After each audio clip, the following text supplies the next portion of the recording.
Hey Kevin, hello man. Hello everyone. Let me just fix that. How's everyone doing? And AGADMATOR is here, very nice. Yes, Hoodie Guy is the special guest. Well, it's sort of a potential special guest. It's not. I've never actually had a guest on stream, so I don't know if it will work. But I guess it shouldn't be all that complicated. So we are continuing with the Friday arenas. We have the Meadow arena first and then the AGADMATOR Friday arena, and the Meadow arena already started, so we're going to join in. Hello everyone once again, and yeah, let's check out a few games. So for the moment, Love You Meadow is leading the Meadow arena, but that game is already well on its way, so we're just going to tune into some different game. Let's say this one, which is almost on its way. When will the RuneScape live stream start? I have no idea. Is Jan the guest? No, it's not. Jan is chilling somewhere on the seaside.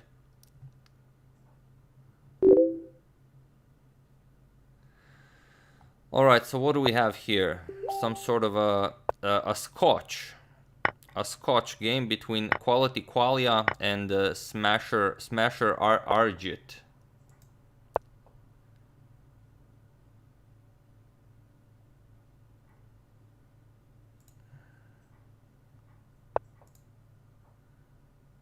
Alright, let me just fix that. Okay, for the first time in a long time, the stream health seems to be healthy, full healthy green, so that's very nice. Alright. Yeah, so like I said, we had the Scotch here, and now, okay, it's a 3-minute game, so they've advanced a bit far. And Black is up the exchange, so that's good for Black. And we'll see if he will be able to push it all the way. Okay, so going for that pawn, White also would very much like to attack the king side, so we'll see what happens.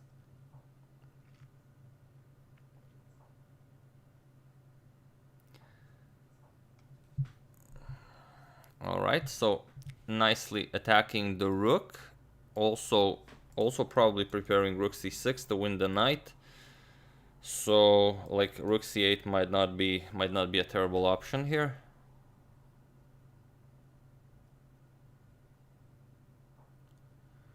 It's not an easy position for White, and no one berserked as of yet.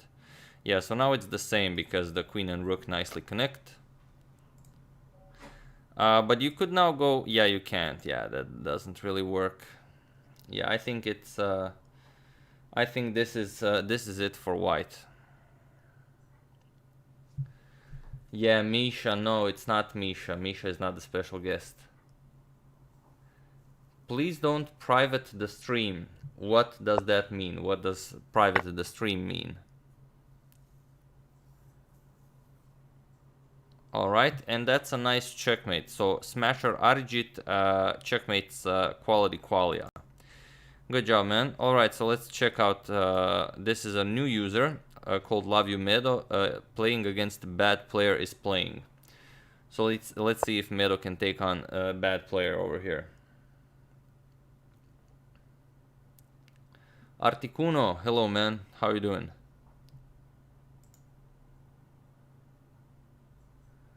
All right.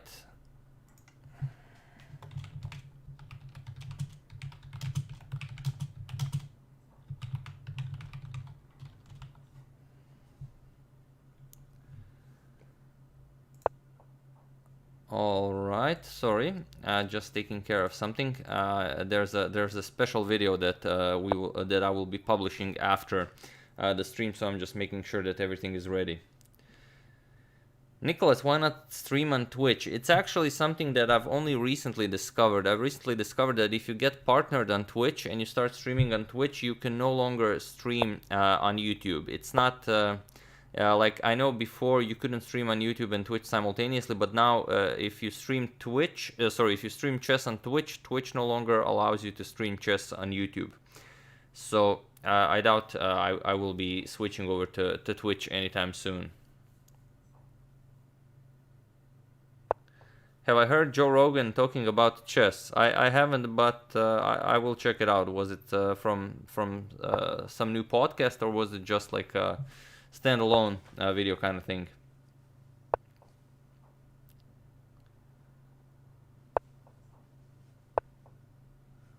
Yes, YouTube is the real platform. Well said.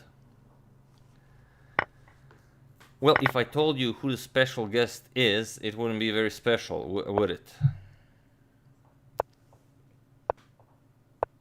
Is it the podcast video? No, it's not. The podcast video, we will do the podcast video next week.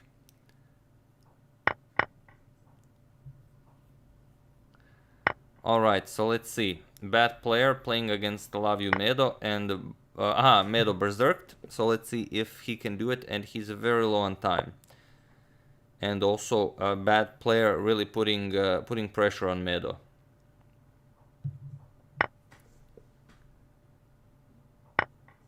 Why is it above 1700? Why is what above 1700? Is Meadow Arena closed? No, this is the Meadow Arena. Only you can't join if you are rated above 1700. That's the problem.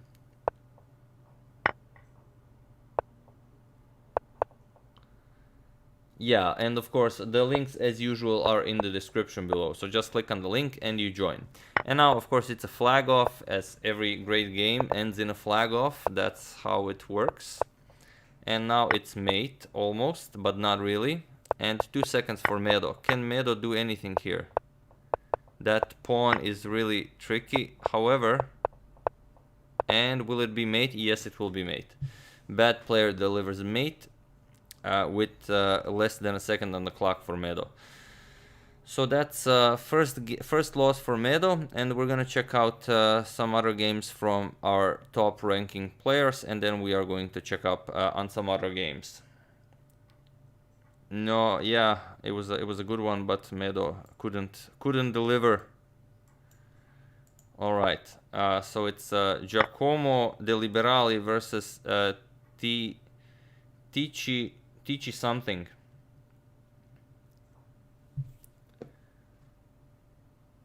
Ah, that's the first thing you heard when you joined the stream.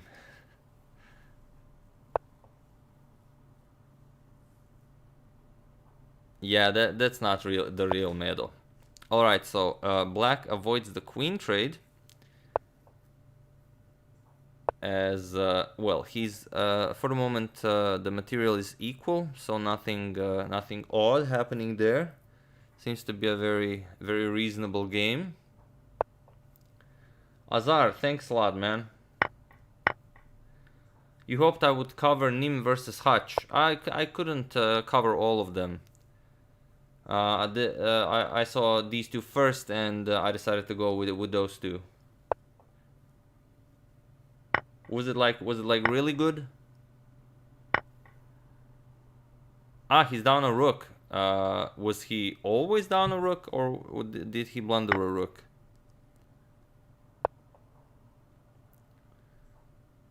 Yeah, okay. Being down a rook will be a bit problematic.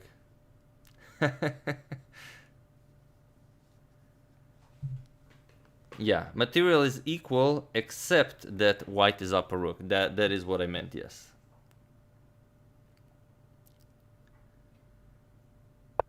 No, I did not watch that finale.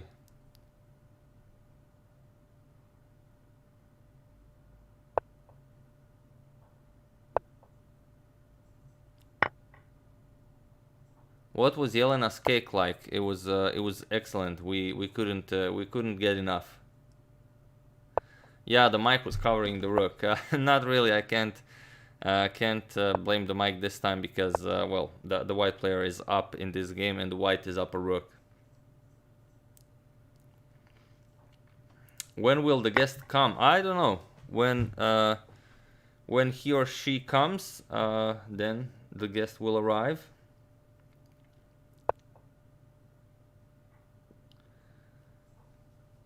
What do you mean the tournament is above 1700? If you are above 1700, then you cannot join. It's always like that, but it's only for the first tournament. For the second one, you can be rated as much as you want, and you will be able to join. Can I pronounce your name? Pratyush. Pratyush. Hope that was okay.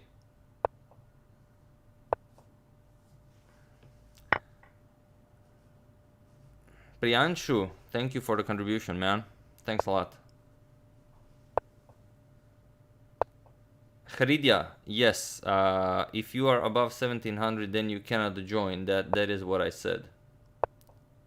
Okay, and if you are below 1700 and still can't join, it means that you haven't played that minimum required to join the tournament. As you can see, oh no, it says that, yeah, I didn't put a requirement for this game. So basically, if you're lower rated than 1700, you can play.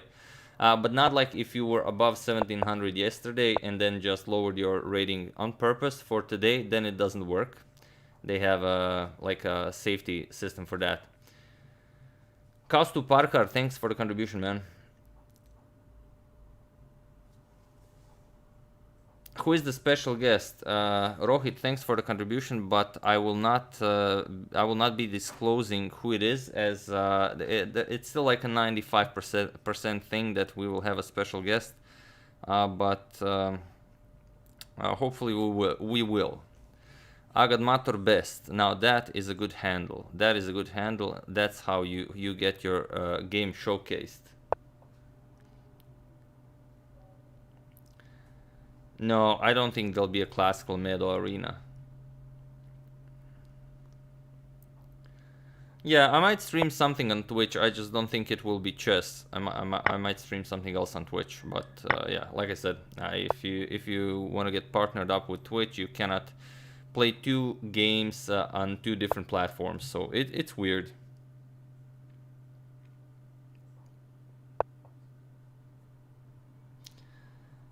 Yeah, well, okay, if the mailman arrives, it's not that big of a deal, like if I'm streaming, but when I'm recording, then it's like really, really weird. Actual bar and library vlogs. Yeah, that's something to consider, definitely. Is the guest a grandmaster? Yes, that is correct. What is this interface? What do you mean?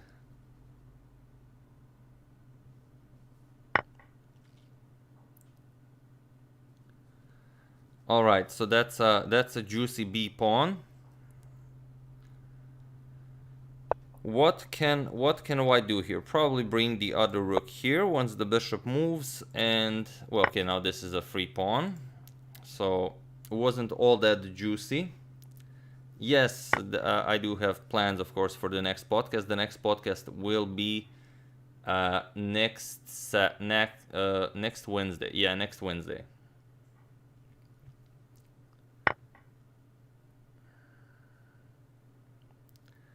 Is the guest Donald Trump? No, it's not. Are 1-minute matches real chess? I would say yes. I've seen some 1-minute games played to perfection, and well. Okay, now the question is, do you grab this? Probably you do. However, maybe 30 seconds still, I don't know. But if two players are incredibly strong, they will play a very nice game regardless of the time.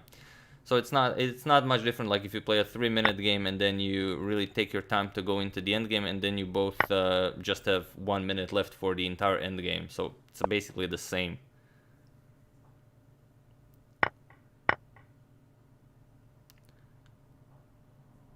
Hey, chess guy, hello, man. Yes, the PogChamp finals is today. Voyboy is taking on the mighty Hutch.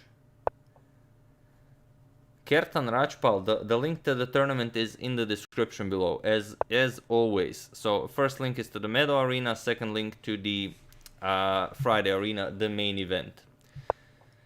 Doing well, chess guy. How you doing, man? Voiboy is going to win. We'll see. I definitely consider him the favorite, but you know, it's chess. Anything can happen.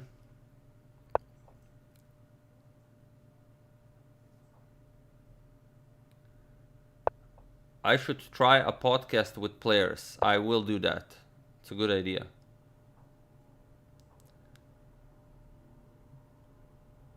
Alright, so Master Baguette versus AGADMATOR best one. Still going on with black being up a piece.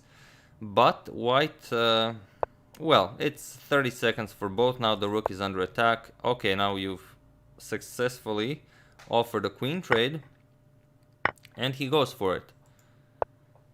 Yeah, might not have been the greatest of options considering you're down a piece, but we'll see how it goes. Oh. Yes, that's what happens.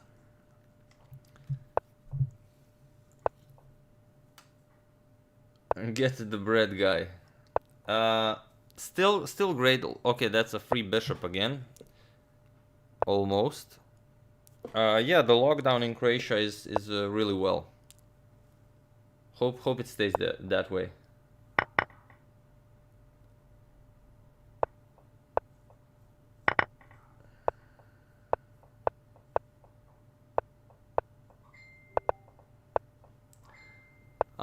The immortal ad game, yes. Okay, and again, it's a flag off, and yes, Master Baguette gets flagged. That's what happens, and AGADMATOR is best takes the win. Do I still go to the bar and the library? Of course, it's my go-to location. Alright, so let's see some other incredibly strong players. Meadow 1700, another user trying to get showcased. We'll definitely check him out, but that game's already over, so maybe on our next, you know, passing through. Alright, we've already seen this. What's this? Lajitin. Let's check this out. Versus Razamotai.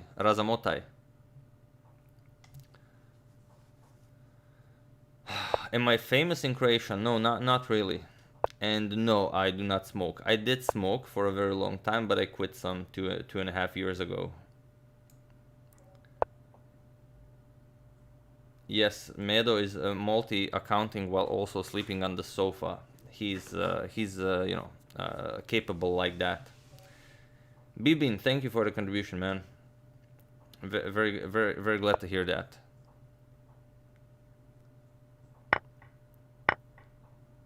Can I please tell what is PogChamps? Well, PogChamps, for those of you who don't know, is a tournament being played on chess.com between popular streamers such as Voiboy, Boxbox, Nate Hill. There's Foosley, Chocobars, Hutch, and a lot of other guys. And they are playing some reasonably good chess, some more than others, but it's all good fun.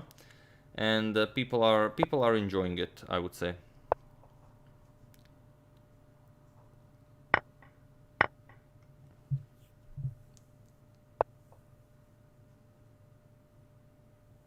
What would I rank myself in chess from 1 to 10? I would say maybe a solid 3. How old is Meadow? Meadow is very old. He's like ancient. He's like 14 and something.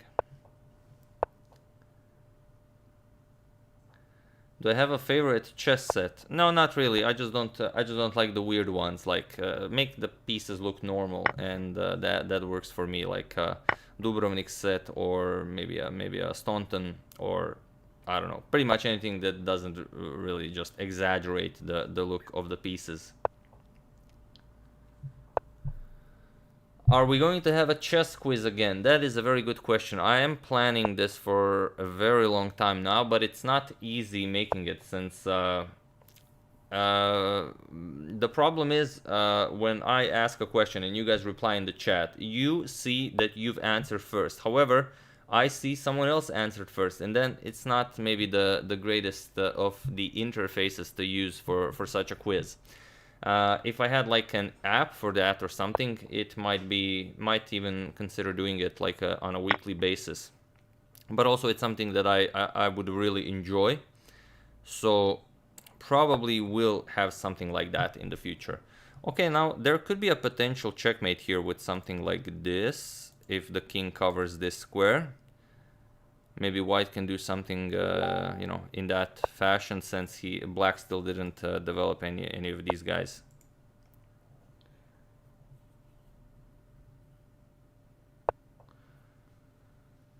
All right, I will now try to implement the guest, if it will be possible. We'll see.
Okay, still trying to accomplish this. All right.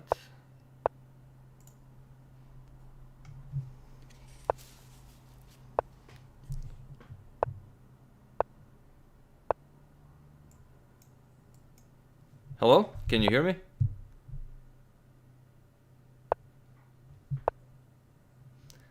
Is it working? Let me just check one more time.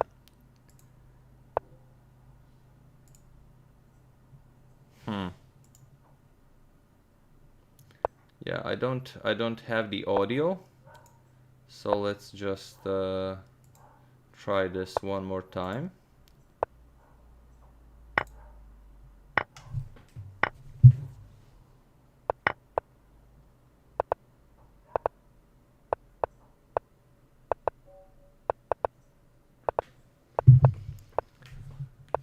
Haven't tried this before, so sorry if it's taking a bit longer.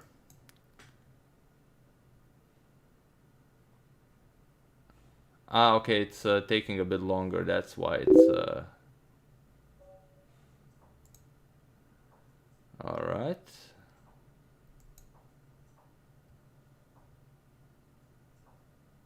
Huh. Okay. That's odd. Let me just check if this is still working. All right, let's pick another game.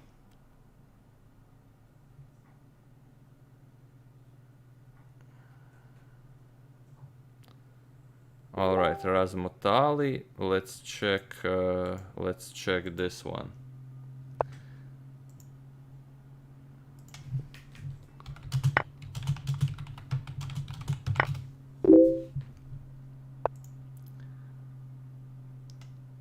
All right.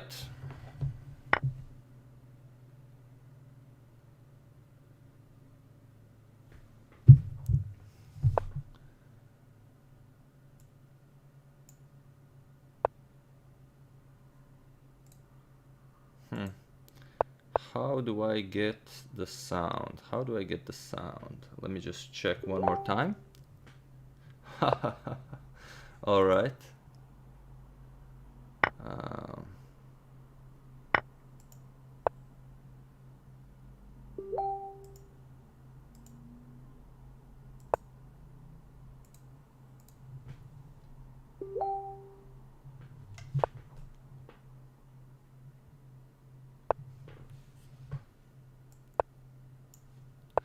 All right, still trying to figure it out. So let me just try one more.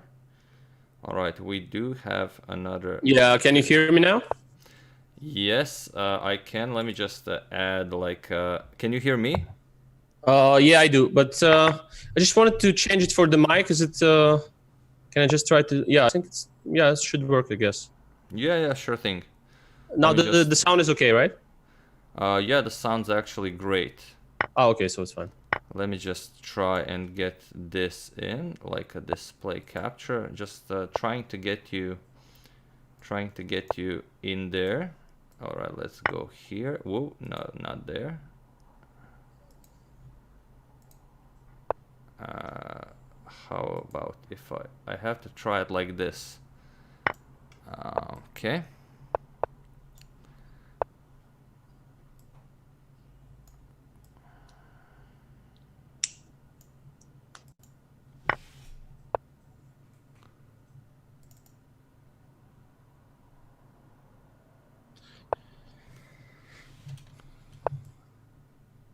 All right. We will fix this soon. Let me try it like this. Sorry, it's taking a bit longer, but Oh, it's okay. It's okay. Of course. I mean, all these things are complicated. That's why I'm actually struggling with all this stuff. yeah. All right, so I might be able to do it like this. Yeah, maybe like that. All right. Whoops. Almost had it. So let's do it like this. All right. Yeah, I think this will work now. I think my eyes are enough there. Like on the emotional stream. Okay, almost. Yeah. Okay, so I think best way to do this is if I just share you my screen so you see what I see. And then Okay. we can be Oh, okay. So it's in the program. Yeah? But I can yeah, also yeah. look through the stream, or is it better? Yeah, better yours. Yeah, I guess. Yeah, it's better if I just share you the screen since you Yeah. will experience lag. Okay, so we don't see your name, but we do know your name, so I think that works. Okay, so let me just check if this is now okay. Yeah. All right, let me check this. All right, okay, so now we've lost you. Why? Now we've lost you. I don't know why. It's a weird. Okay. Do we see you now? I guess we do. I don't know. I'm trying to get. Okay, I think I've figured it out. I'm gonna make this smaller so I can only read the chat. Haven't used it so far, so. Yeah, Alright. that's what I'm saying. I mean, it's tricky, but OBS is easier. Yeah, much easier in general. Or you're Uh, adding it to OBS, right? yeah, I'm doing it with the OBS. Okay, so I think I've made it work now. Let me just check with the chat. Is everything working, chat? Yeah, and can you see and hear Timur? Yeah. No, I can see only the sign. This YouTube chess AGADMATOR. No, I know you can't see me because my camera cannot work on both, I think. Yeah, but I mean, I don't see the board or shared screen or something. No, I will share it with you now. Yeah, I'm just checking with the chat if everyone can see you. They say they Yeah, can okay. see you, okay. Yeah, And yeah. now I'm going to share you the screen. All right, so this is more. Okay, so now I'm having some problems finding the share screen. It was there a second ago. Okay, I'm just gonna have to lower Yeah, it. it's like on the main screen, yeah. Yeah. Okay, so maybe it's here. Nope. Let me just check. Okay, I have to enlarge it once again. Share screen. All right, let's go share screen, and this is the one. Share. Share computer sound. You don't need that. Optimize screen. Okay. Can you see now what's happening on my screen? Let me see. Yeah, I can, yeah. So now you see everything I'm doing, Yeah, I do, yeah. All right, so now I just have to bring you back so others can see you. Takes a bit tweaking.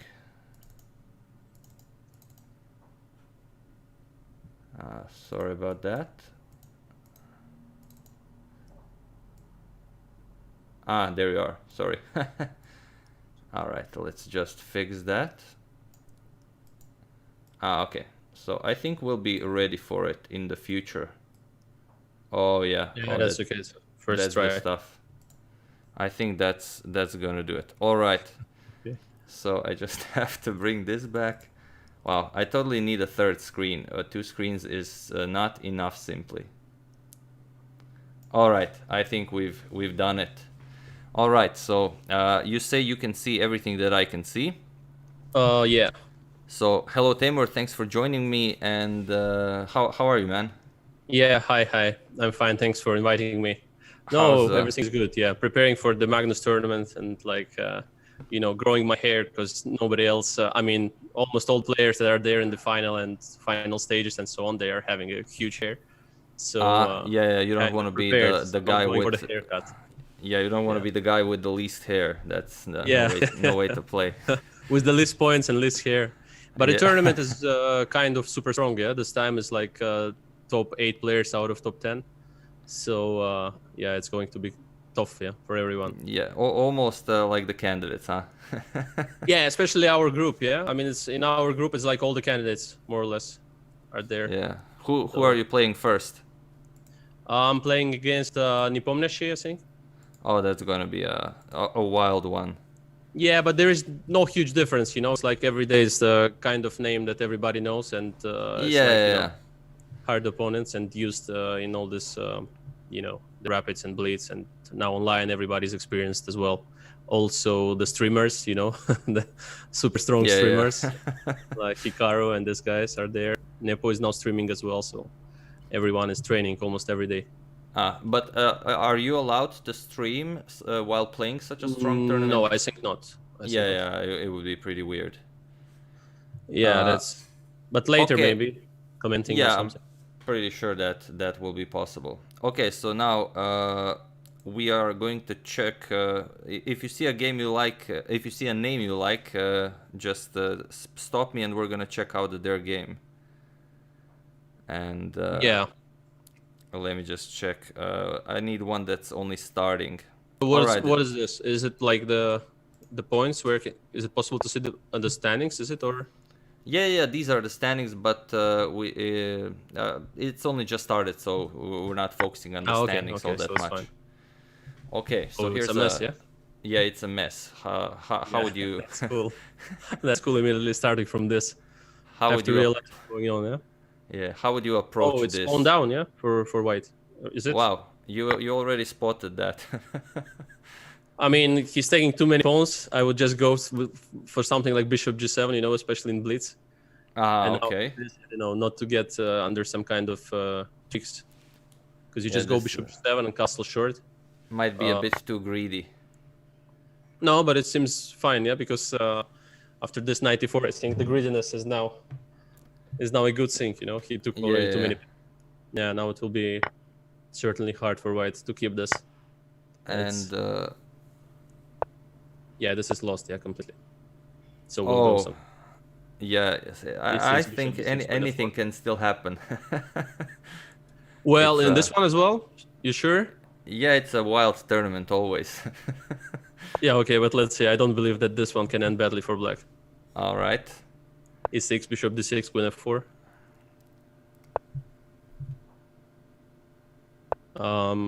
Yeah. I'm immediately going for mate.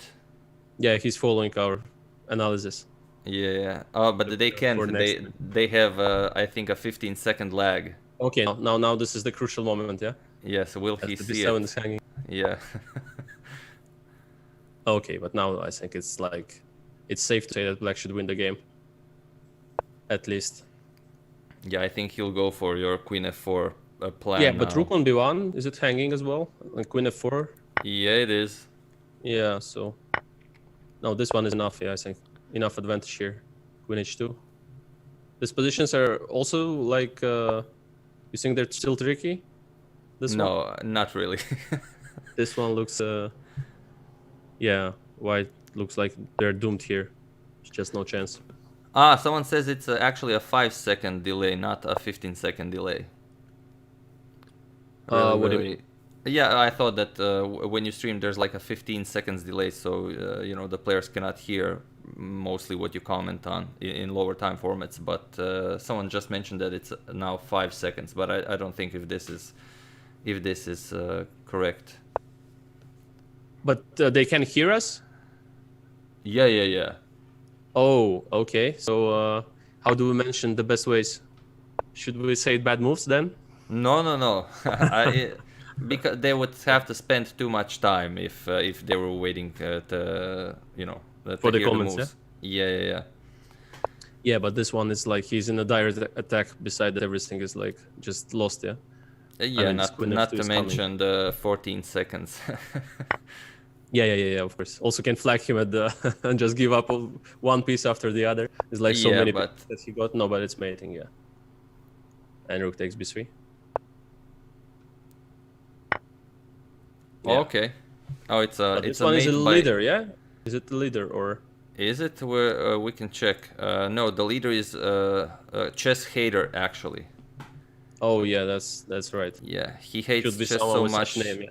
Plays every tournament and always is, I think, in the top 3. Yeah. All right, let's check out one. Some of the leaders maybe. Okay, Meadow already. We've checked his game. Trebor Agad fan from Poland. All right, let's check out his game. Can you just explain what is this like by the points? Is it like what is this 34 and stuff? It's not the points, I guess, yeah. Yeah, it's the points. It's the arena. It's not like a Swiss system or something like that. Whenever you finish a game, you instantly play another game, and you need to win as many as you can in 55 minutes. That's how long the first tournament lasts. So it's a free for all, just brawling it out with everyone. Yeah. It's like very wild. All right, here we have again AGADMATOR best one. Fun. No, but this one already looks fun. Yeah. Oh, he spotted bishop captures h3. Yeah, but now knight takes e5. Was it possible? Some queen d6 and stuff. Probably. Or okay, now we're too far because bishop f6 just wins. Yeah. Even queen takes f6 was winning, but this one is too much anyway. Yeah. Oh, that's nice. Where exactly are you currently? I am in Baku. I mean, generally, I'm living in Azerbaijan, in Baku. So, yeah. So it's just normal with the situation to be home. And how is the situation there? Well, it was great, but at some point, I mean, it started to get worse, and now it's like there will be like curfews and all that stuff, and you have to give send some kind of SMS to get out for like few hours and so on. So it will be strict from now on, and as the situation is getting worse, so yeah. You cannot leave whenever you please. No, you will have to send an SMS, and then I mean, with your like passport details and stuff, then you get this permission for a few hours to get out and to walk or whatever you have any kind of activities to do, and then you should be back by the 2 hours time limit. So yeah, that's unpleasant. Is it a free SMS? Yeah, it's a free SMS. Okay. It's not a subscription, yeah. Yeah, it would be terrible if they tried to make money on that as well. No. But this is that would be too much. But so generally, this is the situation now. But but for chess players in general, it's more or less a common situation. When you are at home and it's maximum 2 hours that you leave your apartment for some activities. And maybe preparing for some tournaments, you leave for more to make some sports kind of stuff like that. And but it's just generally it's unpleasant when you don't have this possibility. Once you don't have this freedom of deciding when you want to go out and so on. This is the most problematic. Immediately want to go. Yeah. Immediately you want to go for like 10 hours outside. Yeah, but do you get like more done now that you have to be at home or? Yeah, especially chess-wise, like having a lot of time to study and so on, and also like playing more online. But generally, I'm playing only chess with anonymous account for the moment. Yeah, but Also want to start to play on the other platforms more. I mean, to get used, because the boards are different. I mean, the things are different in general when you play on different platforms. The chess is very convenient. I mean, probably you experience it all the time when playing. It's like it's very simple and easy to understand, and like, you know, all these navigations and stuff. And yeah, so it's fun to play there as well. And also Carlson is playing there, all these bullets and stuff. So it's fun, yeah. Once you finish the game, Carlson is playing like almost 24/7. So, so yeah. you have some fun watching. He has I don't know. He played like 200 and something bullet games against Penguin. Like I think it was like a month ago. But also like between the games, between the tournaments, between the games not, but between the tournaments, like between the matches, in this qualifications and all this, you know, onlines. Yeah. He's just playing the bullet until the early morning in, I mean, Norwegian time. So it's yeah. Myself, I also like sometimes to play like 4, 5, 3 a.m. and so on. But yeah, for during the tournament, usually other players are trying to take rest and so on, but not him, yeah. But it's yeah, it's you know, it's a new trend, because Hikaru is always there as well after their matches and so on. He's always there, like online playing, commenting and so on. Yeah, that's cool. That's cool. Yeah, but so I like. Oh, yes. Sorry. That's what changed, yeah, a lot. I mean, compared to the previous times when we were, you know, playing the classical tournaments. So you would see Magnus on the tournament. Usually, he would not appear much online. Yeah, and is it also one of the reasons why you started recording? Because you're now more at home? Yeah, more at home, also having more time. Also, I wanted at some point to look at my games in general, like this World Cup games and so on. So I was kind of thinking, I mean, what's the best moment to do this? I mean, I just have this time, and it's one of the last tournaments, classical tournaments I've played before all this situation started. So yeah, I just decided to do it now. I mean, I think there is no better time. Certainly during the tournaments, probably I will have a bit less time, but I will see. I'll try still to do some videos. I mean, maybe on the, you know, like a recaps or something, like with because I mean, these emotions, you also forget them. I mean, one thing is that if I do the video, let's say just right after the game, and just immediately show all the lines I've seen during the game, and then, for example, show what was happening and what is the best according to Compi and so on. And another thing is, like, when the time passes, then it's different, you know. It's like you have to do it while it's hot, just after the game is played. And then it's like it's more emotional, it's more clear about your thoughts, what were the mistakes and so on. But otherwise, when the time passes, then you see it differently from different perspectives, certainly, and the computer shows you the best ways and so on. And you don't remember exactly what you were thinking during the game. Sometimes some things you do remember, but certainly not as good as after the game, you know. Especially there is this moment of, like, you know, considering your time, what you are doing during the game, how was your emotion, the exhaustion and so on. So it's very different. Here, of course, calmly sitting at home, I'm just looking at the games with the support of engine, trying to remember what I was thinking during the games. But it's really different. Certainly it would be great to do it right after. Like, I mean, Hikaru is doing, for example, he's doing like almost after every round. So this is great, but I cannot imagine it for the moment at the classical tournament when you've played, for example, like for 7 hours, or let's say after my tie break against. Yeah, imagine after my tie break against Ding, it was like night, like I don't know, it's like maybe 11, 12 or something. I still had to go for the doping test as well. And after that, it took as well like few hours because of the stresses and all that stuff.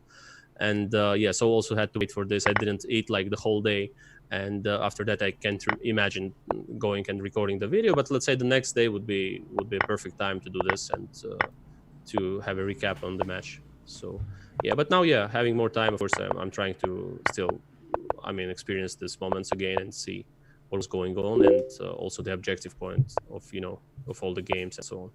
So do you analyze it like deeper when you now analyze it for a video than maybe that you would for just analyzing it for yourself?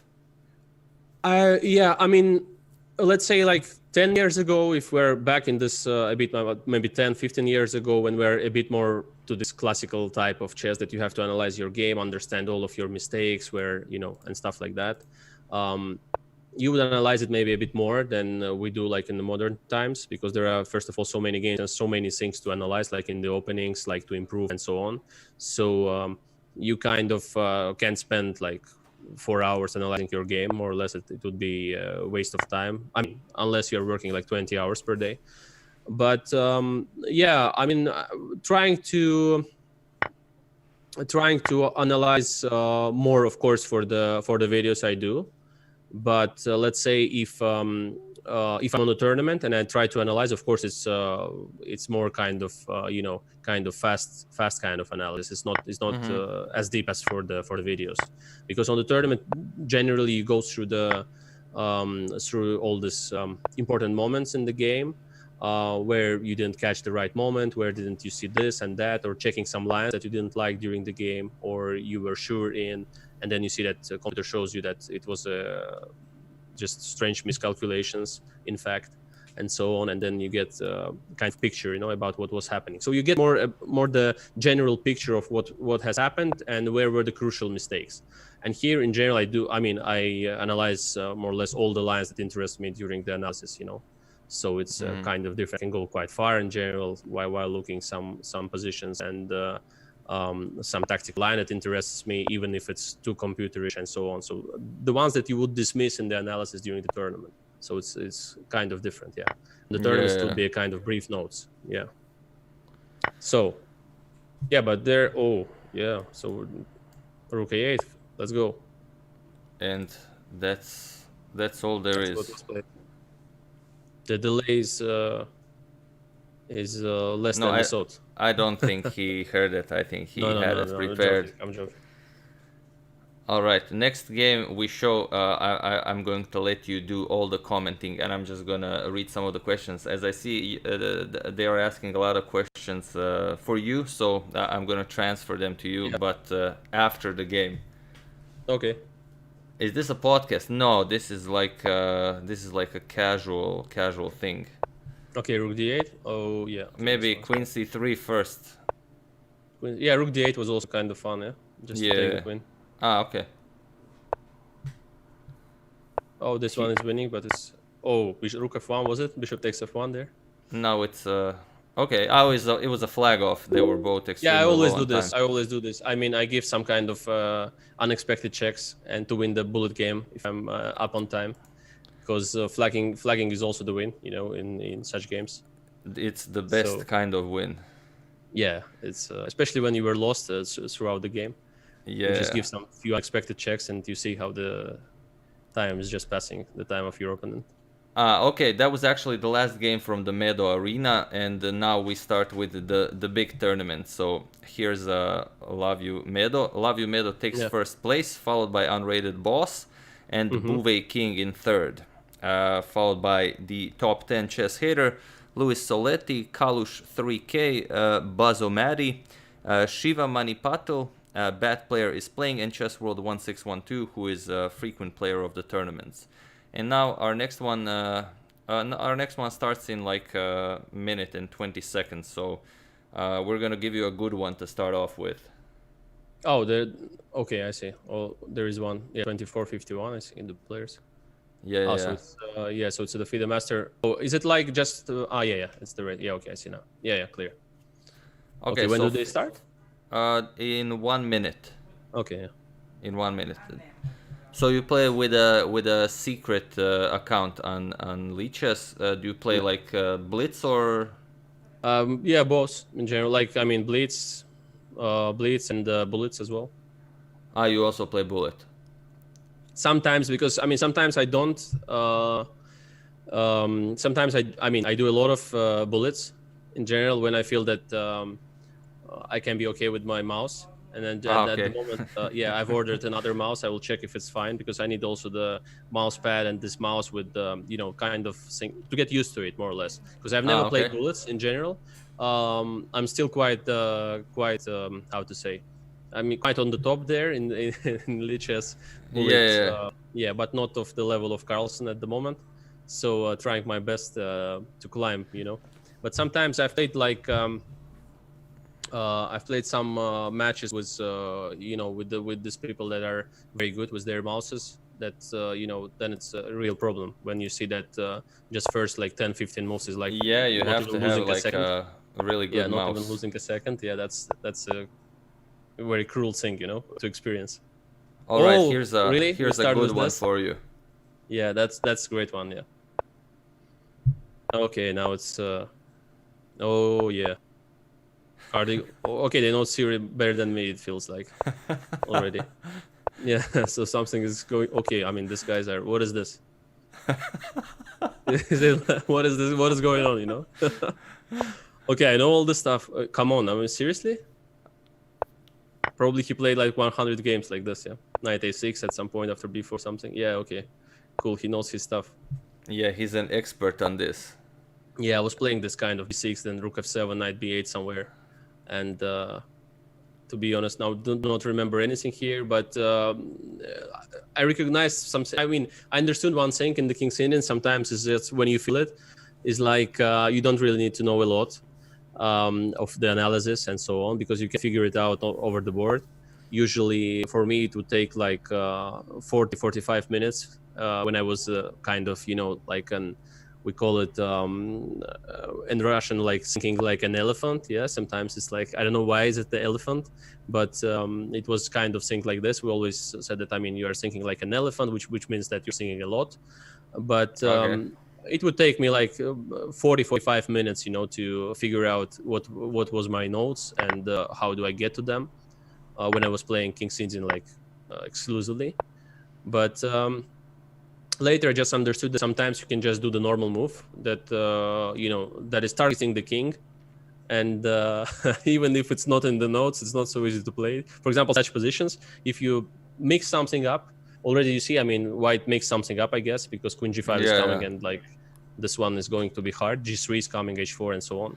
Yeah, and So black spent only 23 seconds. yeah, but this one looks very good for black. I mean, it's like probably he didn't do something correct, but also white didn't play well. And now he gets, I mean, he did natural moves, just took d6, took a6, pretending that everything is cool. Now it's rook f7 maybe, and just so unpleasant, I mean, to play this. Rook f7, bishop f8, rook b8, and queen g5 is like, I mean, this for bullets would be nice. Okay, g3 is also, yeah, and queen g5, maybe it's even fast. Rook f7, what? Yeah, queen g5, rook c7 maybe, but still should be fine for black. Some bishop h6 and so on. But I would be more happy to play some kind of rook f7 before g3. Even now, maybe rook f7, then Okay. rook b8 and queen g5. Then to and go bishop all in. h6. Oh, maybe rook f7. Yeah, this one as well. But rook f7, queen c6, bishop h6 was possible. I mean, it's such a pleasant position. It's like, and these pawns, they don't matter simply. This a7, b6. Just you can just, you know, I mean, send them as a present, you know, to white. Just useless, because you will make the king. You don't care about the pawns here. Yeah. So it's just yeah, it's just one, yeah, for black. All right, very nice. That's actually my brother-in-law playing. Oh, seriously? Yeah. With black? Yeah, with black. He Okay. he really likes this opening. Yeah, now he's completely winning. Yeah, I mean, it's, yeah. And Is he even playing? if it, what? Is he playing stronger now after the birthday party? Or he wasn't there? No, it was a different brother-in-law. It was a different city. Okay. I have many of them. Okay. Now it's clear. Yeah, but this is completely when just takes king h7. It's just, Yeah. and a piece up as well. Also, he can just flag him. Yeah, rook g7, just enjoy the moment. If he just has to be careful not to blunder some mate here. Yeah, but I mean, just to play rook g7 is enough. Yeah, and knight probably covers can do everything. Yeah, just h3. H3. Yeah, and you break through.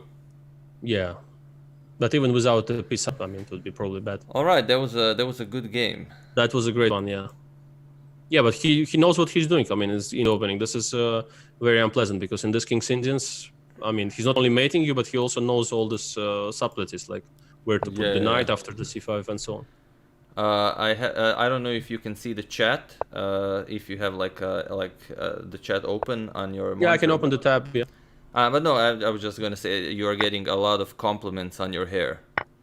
Oh, thank you very much. Yeah. Okay. I mean, maybe no need for the haircut until I have the hair still. So Yeah, enjoy the moment. I don't think anyone beat Magnus with the hair length so far. But Caruana had a lot of hair in the last one, in the clutch chess. Oh yeah, like an afro. Yeah. And also Anton Korobov also came with a really big afro once. Yeah, I mean it's like Grishuk had like a dreads, or what is it called as well in English? Is it dreads as well? Like when you have this kind of stuff like dreads, I guess. Yeah. Yeah, and it was famous for he was famous for this picture he had like Mm-hmm.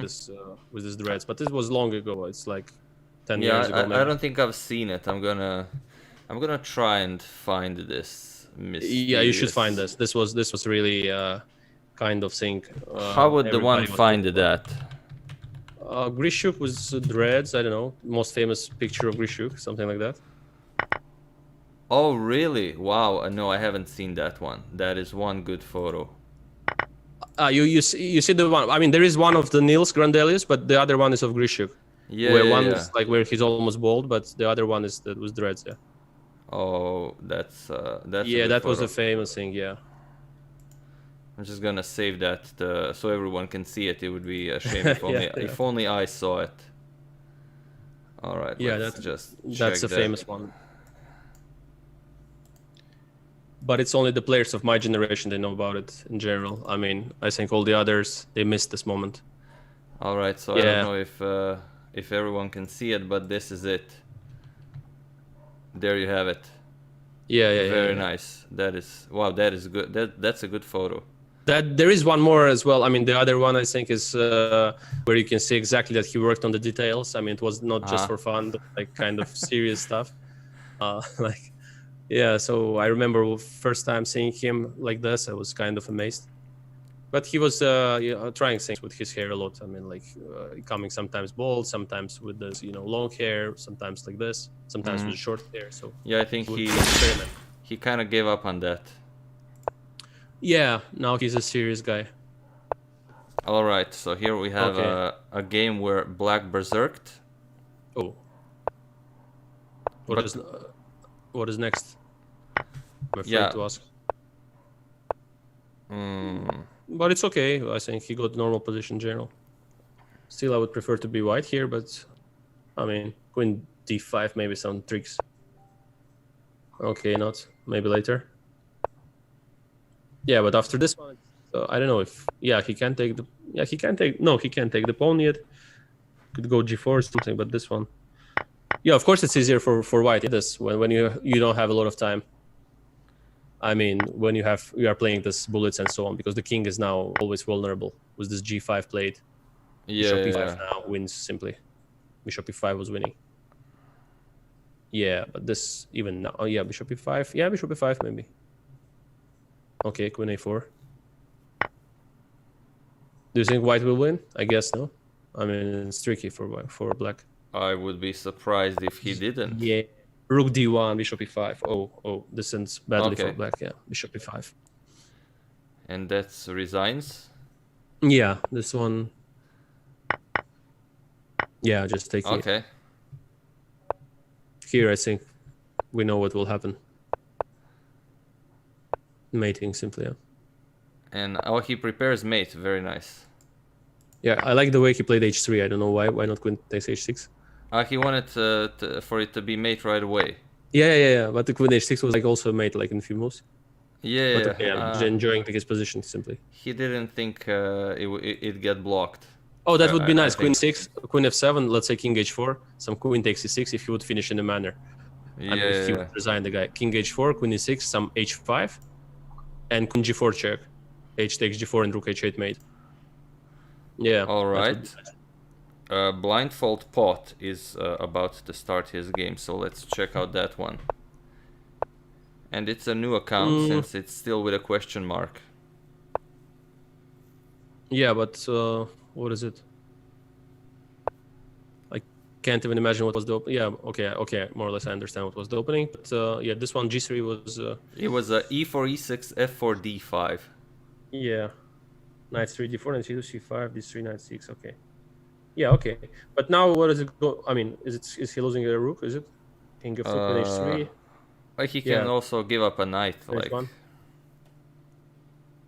Yeah, but it's desperate. Yeah. Yeah.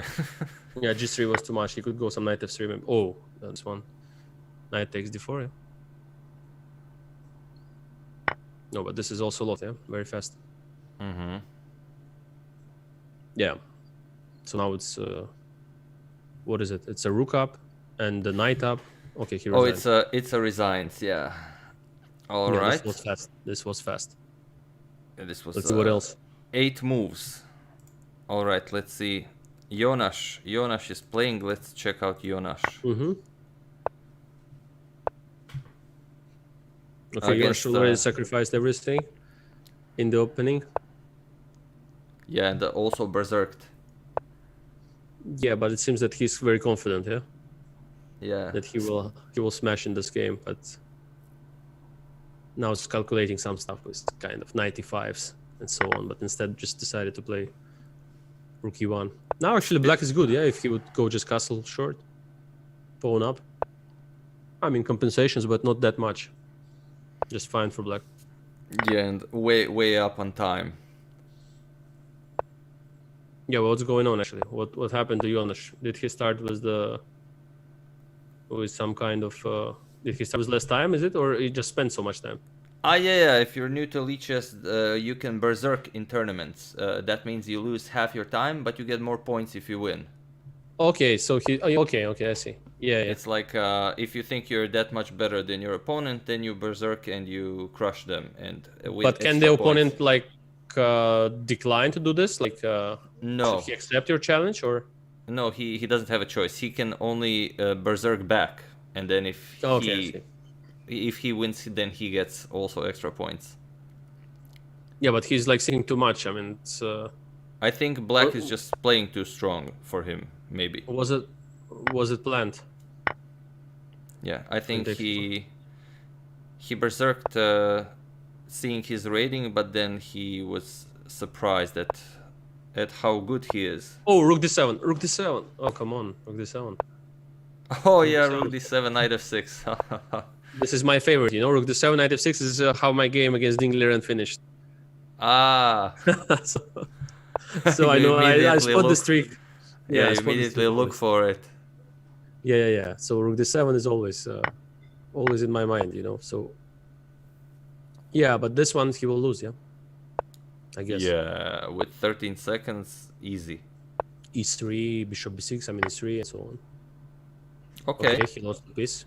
Now it's a different story. Now white he will win for sure with white. Yeah, doesn't matter 1 second how many. later. Wow, black had everything. That's incredible. Yeah, this one. Check and mate. Even with my bullet skills, this I would win. Yeah. Okay. With bad mouse and no mouse pad. Okay, he's still surviving. Okay, but not anymore. And okay. No, but the guy's having fun. He's completely won. Yeah. This was I think black gave up too soon. He thought, okay, this is now a win, and that's just it. Yeah. All right, let's check out. So, and when we want to see the general standings, we can we do this? I mean, like when we see the list. Like, yeah, I just go all the way back, okay. and these are now the standings. So just Sonic is leading the tournament. So let's see if. Oh yeah, that's already very progressive. But Antonio, it doesn't mean at all that he will play against the other best. Yeah, it doesn't mean he will play against this number 2 or something. Yeah, he's just playing. Yeah, it does. Yeah, it does. It's it's similar to a Swiss. Like if you're like first, you will play with someone who is also close to first. Okay, I see. Oh, but this one is what? Both kings are open, but I don't know why white looks weird. Yeah, the rook is there, stuck just on a1. But still, it's not the end of the world, yeah? Someone asks a question here that I also wondered myself. Because everyone writes your name with a D. Yeah. Rajabov, but you yourself only write it with a J. So what's up with that? Why are people using a Yeah. D? It's a weird story in general, because when we were getting visas to go to France, I think at some point for the junior championships, I was going to play like kind of my first official international tournament or the rated tournament or something like that. And they were giving visas, and on the visa and on the for the French embassy, they had this kind of the transcription, like for the pronunciation, transcription, and so on of the name, and they were giving it to the French embassy, and they made it like through OU for my first passport. So OUR, so Timur, and for the surname they did GJ, like it is in the FIDE list. And so forever in the FIDE list, I am like on the first French visa, that I have obtained to play the tournament. Okay. Yeah, and in general, I mean, when you just transcript it to the Azeri, or in general, I mean, my name goes like RAJ without D. But I'm so Okay. used to both names, so I feel like I don't know, kind of a pop star, that I have two Okay. names, and even though the difference is small and it's not something sound, but still kind of kind of thing that I'm just used to it. I mean, it's just like this by the passport. It's sometimes even very strange for for some registrations that I have to do or something, or if I'm talking about myself with some person that like loves chess and so on, and we discuss something, and then I send some email and it's a different name there. It's kind of strange. Yeah. Yeah, but yeah, it's like this, and especially Timur is very different. It's IMOUR, so it's completely different, and it is like it is now. So I didn't change it. Already was known with this name, so I didn't really care much, and I don't really care now Yeah. because it doesn't really change much. So it's just fine. But for finding, sometimes it creates kind of mess. Yeah, Yeah. I and for always some things official.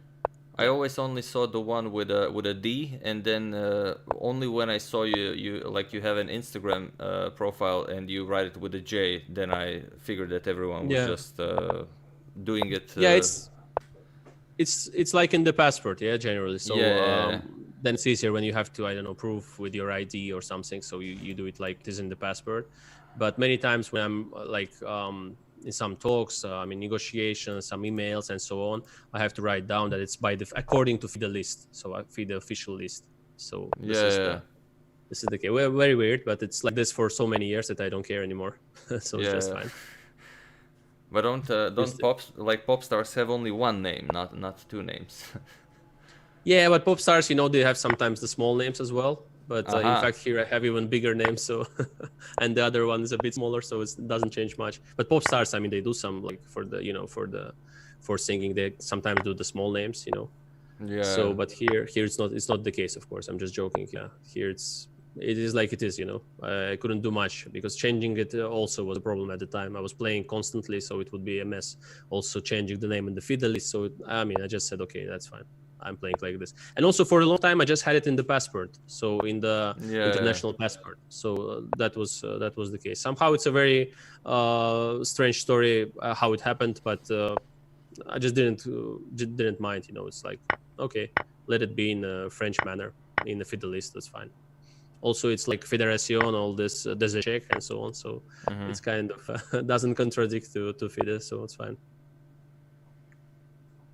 Okay. Yeah, So sometimes such things happen. yeah. Okay. That definitely explains it. Yeah, and also, there is the story of 2Ks, like playing the matches for the World Crown. Okay. But like, I mean, all this 2Ks playing the matches like Karpov and Kasparov. And for example, when you write it down in Russian, like for example, if you write down like Carlsen or Caruana, they're also Ks. They're also 2Ks.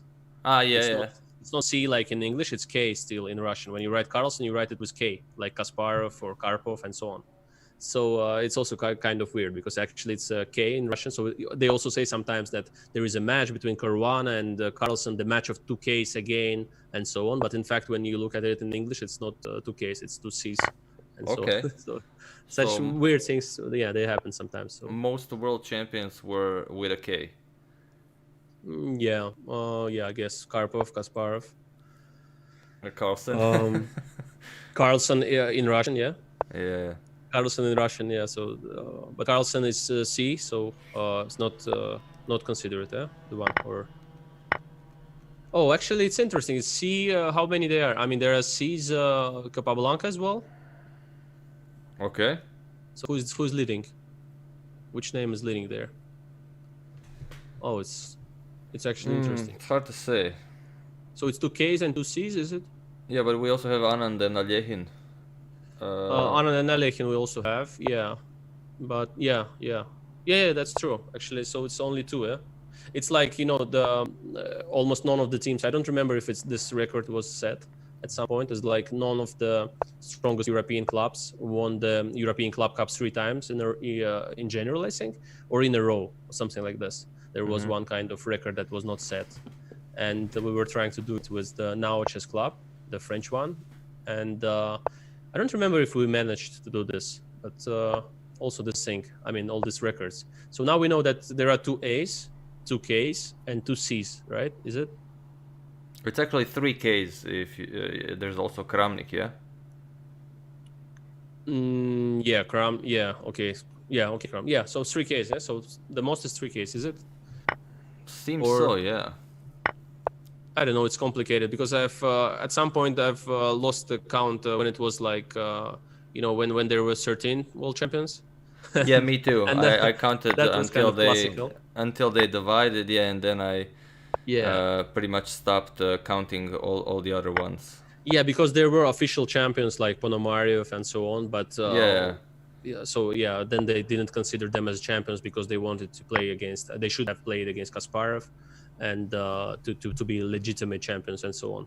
And then this was what Kramnik did. Yeah, so then it's complicated. After 13, it was complicated, but we know certainly that there are what now 16? Is it?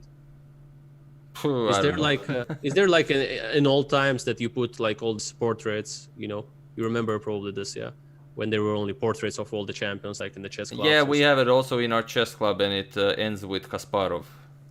Yeah, that's in the most clubs in the world, I guess. Yeah. Carol, yeah, that's what we last saw, and then somehow the story starts to be kind of unusual. It took an unusual path with all this division of the titles and so on. Okay, let's see maybe some games because it's getting hot there, I guess. All right. This is Volga, yeah. Matoyo versus Mihalozek. Okay.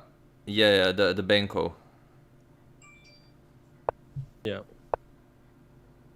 All right. Yeah, but this one looks what?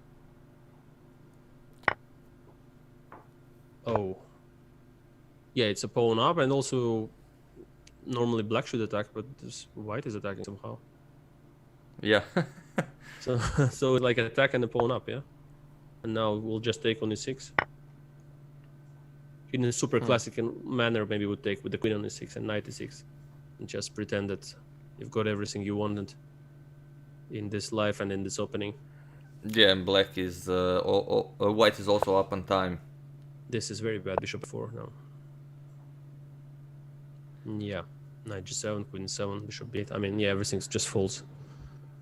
No, this is just winning, yeah.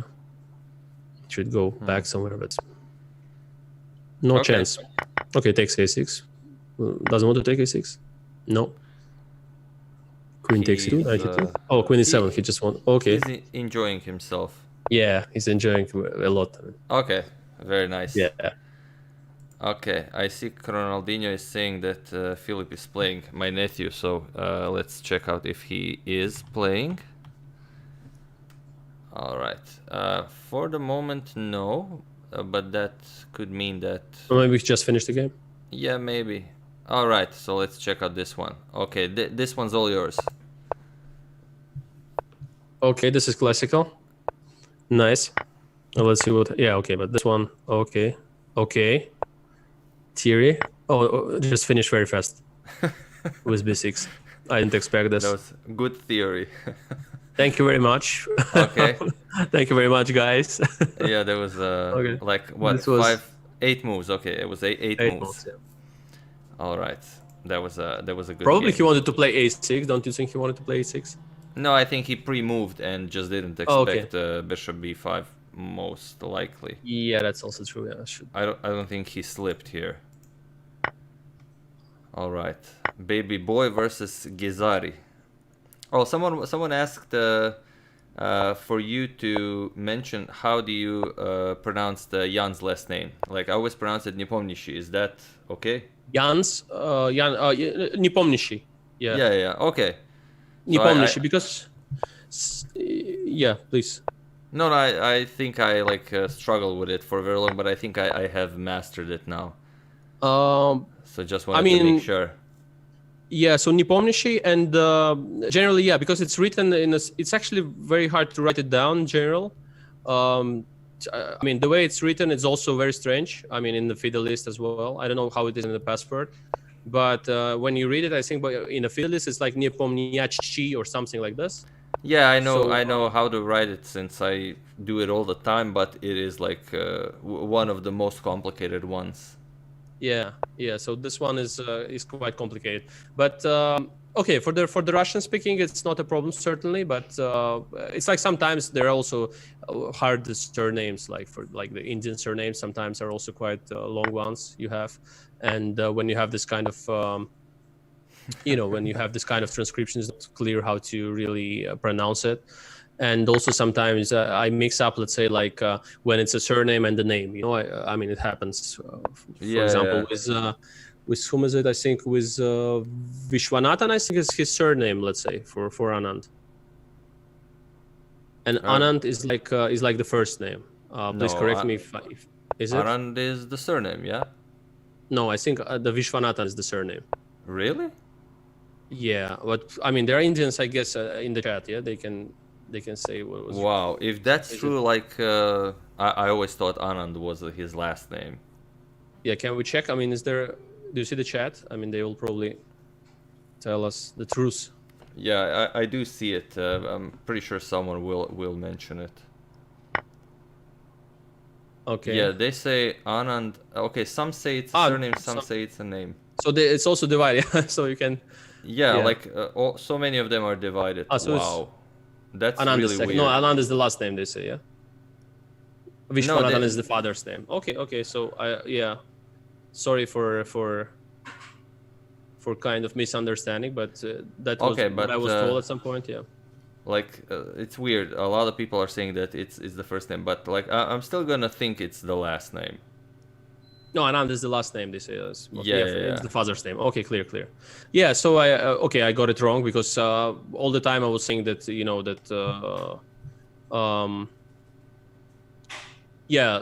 but okay, so it's clear. Yeah, okay, it's clear now.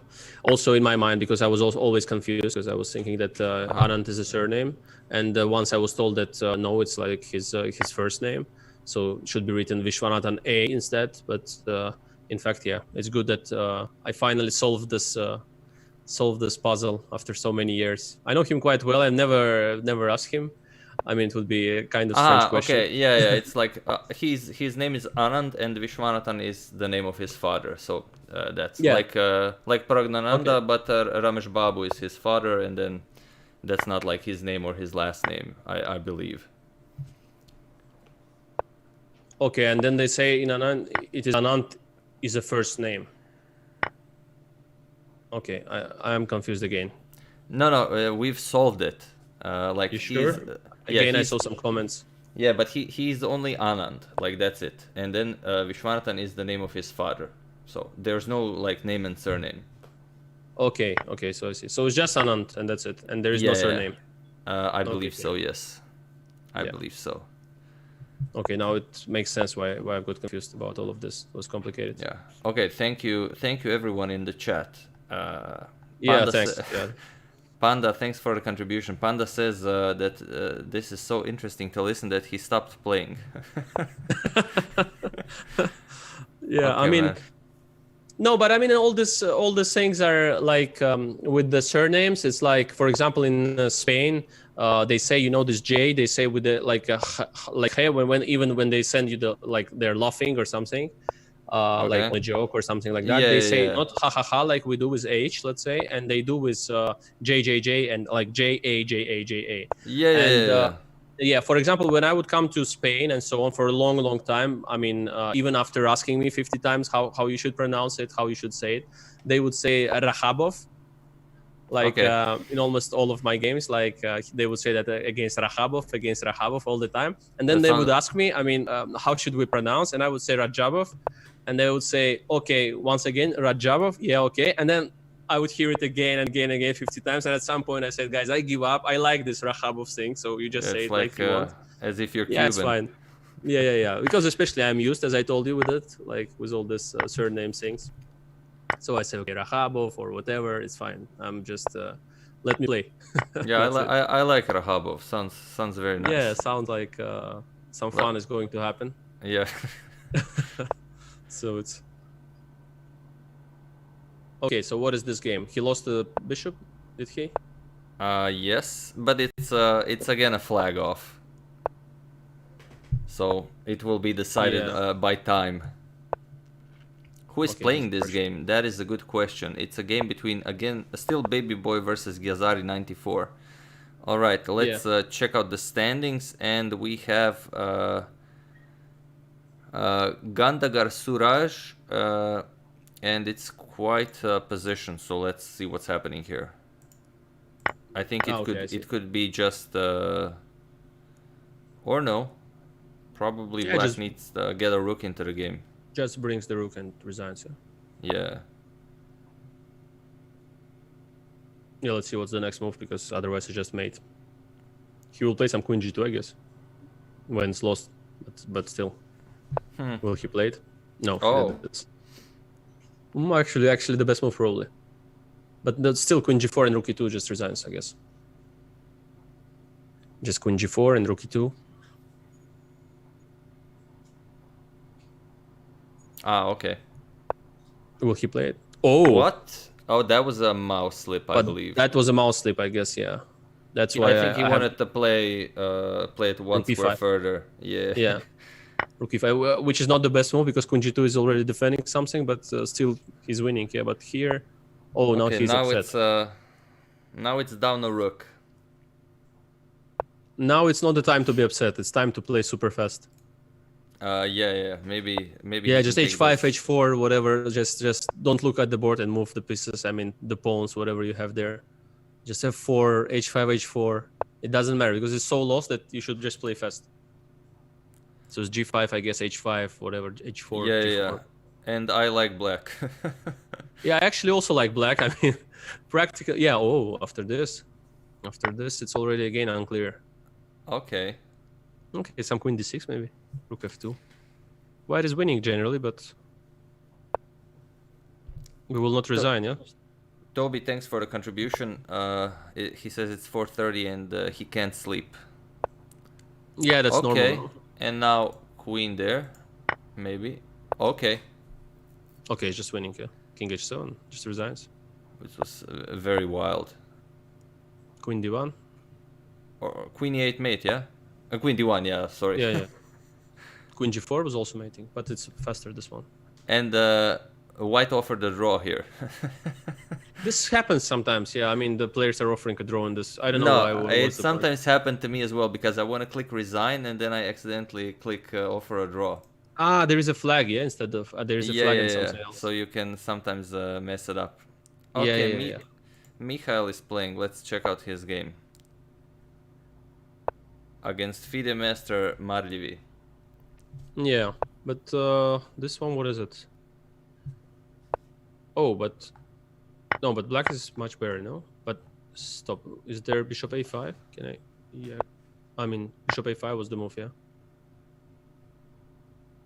Yeah, and he would make you take on g3 after bishop a5. But now it's... Oh, now it's... He will lose this maybe, no? It's too dangerous now. f2 is hanging. Oh, now it's bad, I guess. Yeah, now it looks really bad. But rook f1 maybe or something just to protect everything. With some queen c1 later. And queen c1 maybe.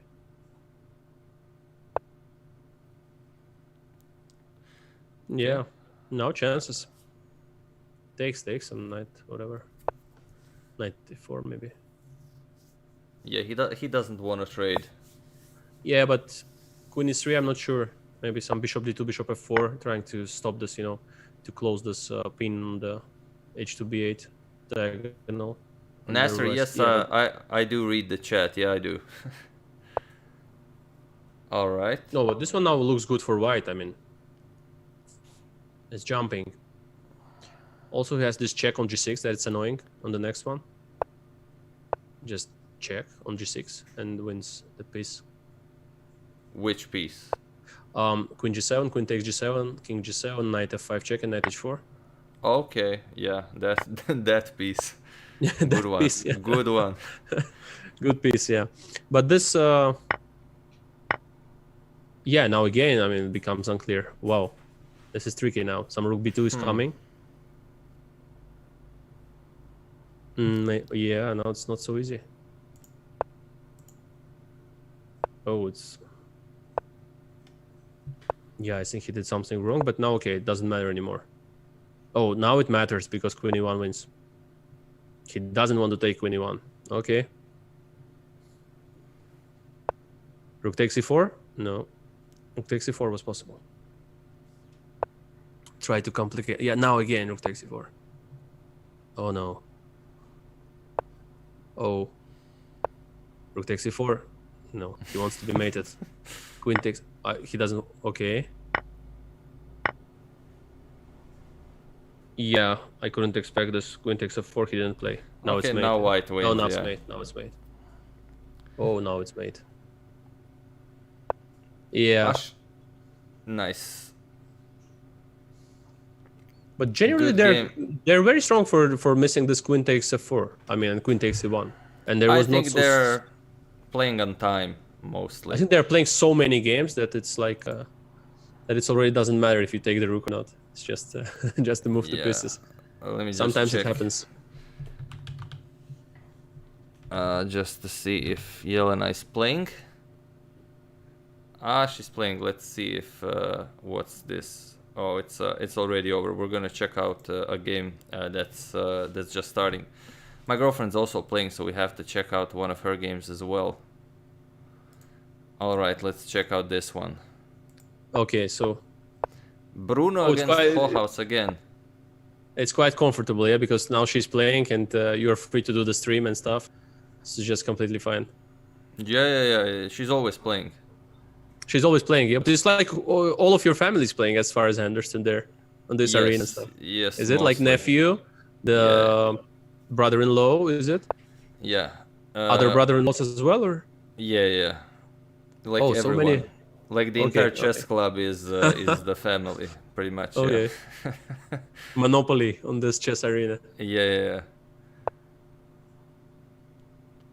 Okay, did play f3 and rook d8, f4. Ashish Prasta, thanks for the contribution. He says, I love Rajabov. There you go. Thank you very much. Thank you so much. And David Kimura, thank you for the refreshments. Yeah. No. Okay. Oh, that's an interesting question. Someone asks, what can people expect from your channel, maybe now and in the near future, or maybe you haven't even given it any thought? No, I have some ideas, but they were like kind of different ideas in general. I mean, it's not my thing too much to do like what Hikaru does in general. It's not a bit what I wanted to do on the channels. And I wanted to be a bit more like kind of specific about chess and so on, which I understand that may not attract maybe too many people, because I mean it's less fun and so on sometimes, because people need some fun as well. And I wanted to mix it up with some kind of... No. I mean that it's not. I mean, if you look at the Hikaru's, let's say, streams and so on, there is a lot of fun. Yeah, it's like tons of fun. It's like the fun and so on. There is not. I mean, there are no analysis of the games and deep stuff and so on. Yeah, but it's generally, like Las Vegas.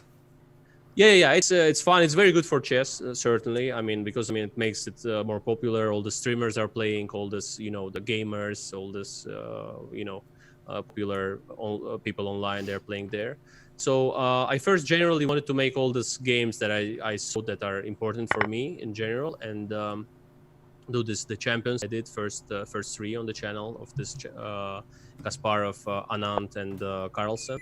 and then wanted to finish all this saga with the World Cup, which was the like biggest win in my life. So it would be just generally, I mean, somehow I don't know how I structured it, but I structured like, you know, the wins against the most known, let's say, the world champions in the world, and like the greatest champions in the world, and then do this, you know, the World Cup, and then see what I'm going to do about the streams, maybe live streams for the chess tournaments, to comment on chess. But like generally, specifically, I like chess, you know, like more chess related than I mean, you know, like not making like a lot of collages and like dolls and everything there like on the streams. It's a bit not in my style. Maybe I'm too old for this, I don't know. But yeah, so I just wanted to be specific about chess, and like to have people watch, you know, this specific things on chess. I wanted to do some kind of opening stuff as well, like the King's Indian and Sicilian, just for the players of the you know, like the different type of players, actually, because I think that it could be used, for example, if I do like the King's Indian course or something like that, or the Sicilian and all this stuff. So I saw that they can learn a lot from it if they really want to study like the game and the openings and so on. So I was thinking about it as well. So also wanted to make, like I said, the streams for the tournament, like the big ones, especially where I'm generally, it's not the fact that I'm participating there or not participating there. So just the big tournaments that are important in the chess calendar, be it live or be it online. I mean, be it OTB or online.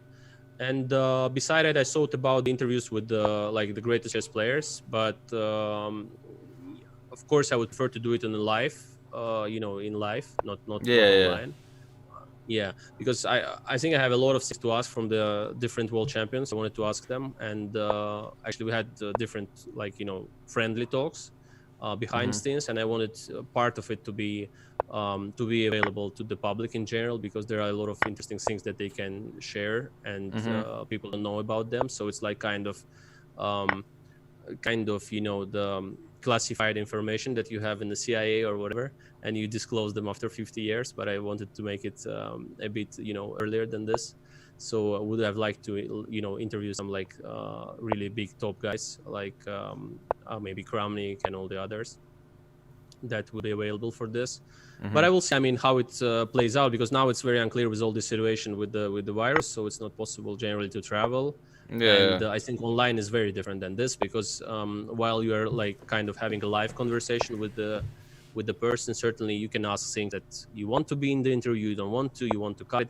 Otherwise, online, you know, you will have to stop for every 5 minutes and discuss something and so on. So it's not possible to do all these things. So generally, I would just start with all this and then see what's what and how it's going on.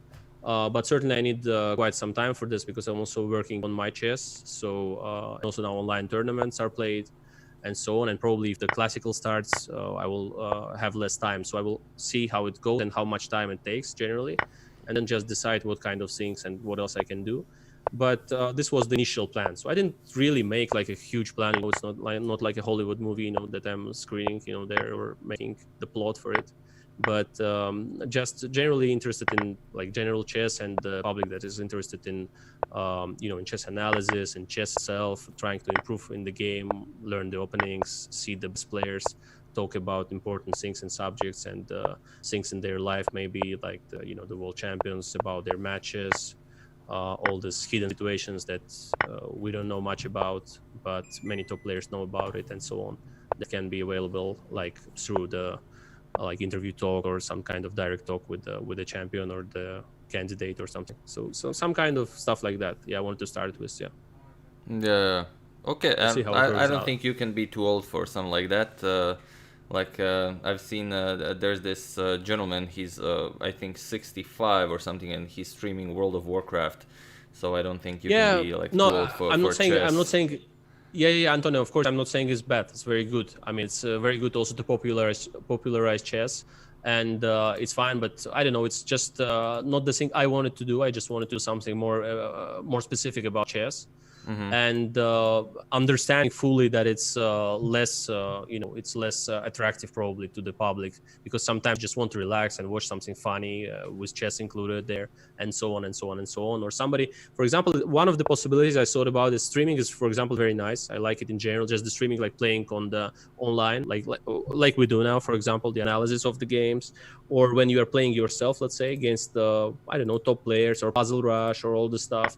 This is interesting. This is very interesting, like for me. Yeah. But some other stuff, I'm not sure. I'm just maybe I'm not capable of doing that. Maybe in general, it's just not my thing. I'm not sure. I didn't really try, so I don't know.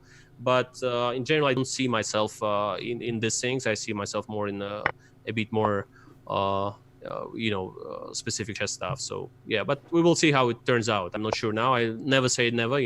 Some things I was not, for example, going to play Bullet ever, I thought, in my life. I was told that playing even Blitz is not that great, and then whole my life I spent playing Blitz, so it was just fine. And already now, when I'm 33, I started to play a lot of Bullet games. So if you see me next time on some unusual stream for me, then I'm just fine with it. So I just found the way to do it and my place in it. But at the moment, okay, I don't see myself there, so I will see how it turns out. So yeah, I would be a bit more specific about chess. I'm also interesting because I'm analyzing and all this stuff. Also, I learn a lot from it. I think even Magnus told last time that he's very interested in this analysis that they do and the course that they did for some chess site and so on, to kind of a lecture or something, where he really learned a lot out of this lecture as well. So I also learn together with everyone because I'm looking and analyzing with Compy, all that stuff. I mean, it's interesting for me, yeah, for now. Okay. Sorry for the super long answer, but just trying to explain myself. It was a tough question. Mrs. Spiro says that who are your most respected players throughout history? Throughout history. Yeah, there's a long one. Oh, there are so many players. Yeah, but some of them I didn't know. I don't know at all, and so it's hard to say. But yeah, Carlsen is in the list for sure. Kramnik, Anand. Well, if we were talking modern times generally, because certainly I didn't see Fischer ever in my life. Even though I know a lot of people that interacted somehow with him, knew him and so on.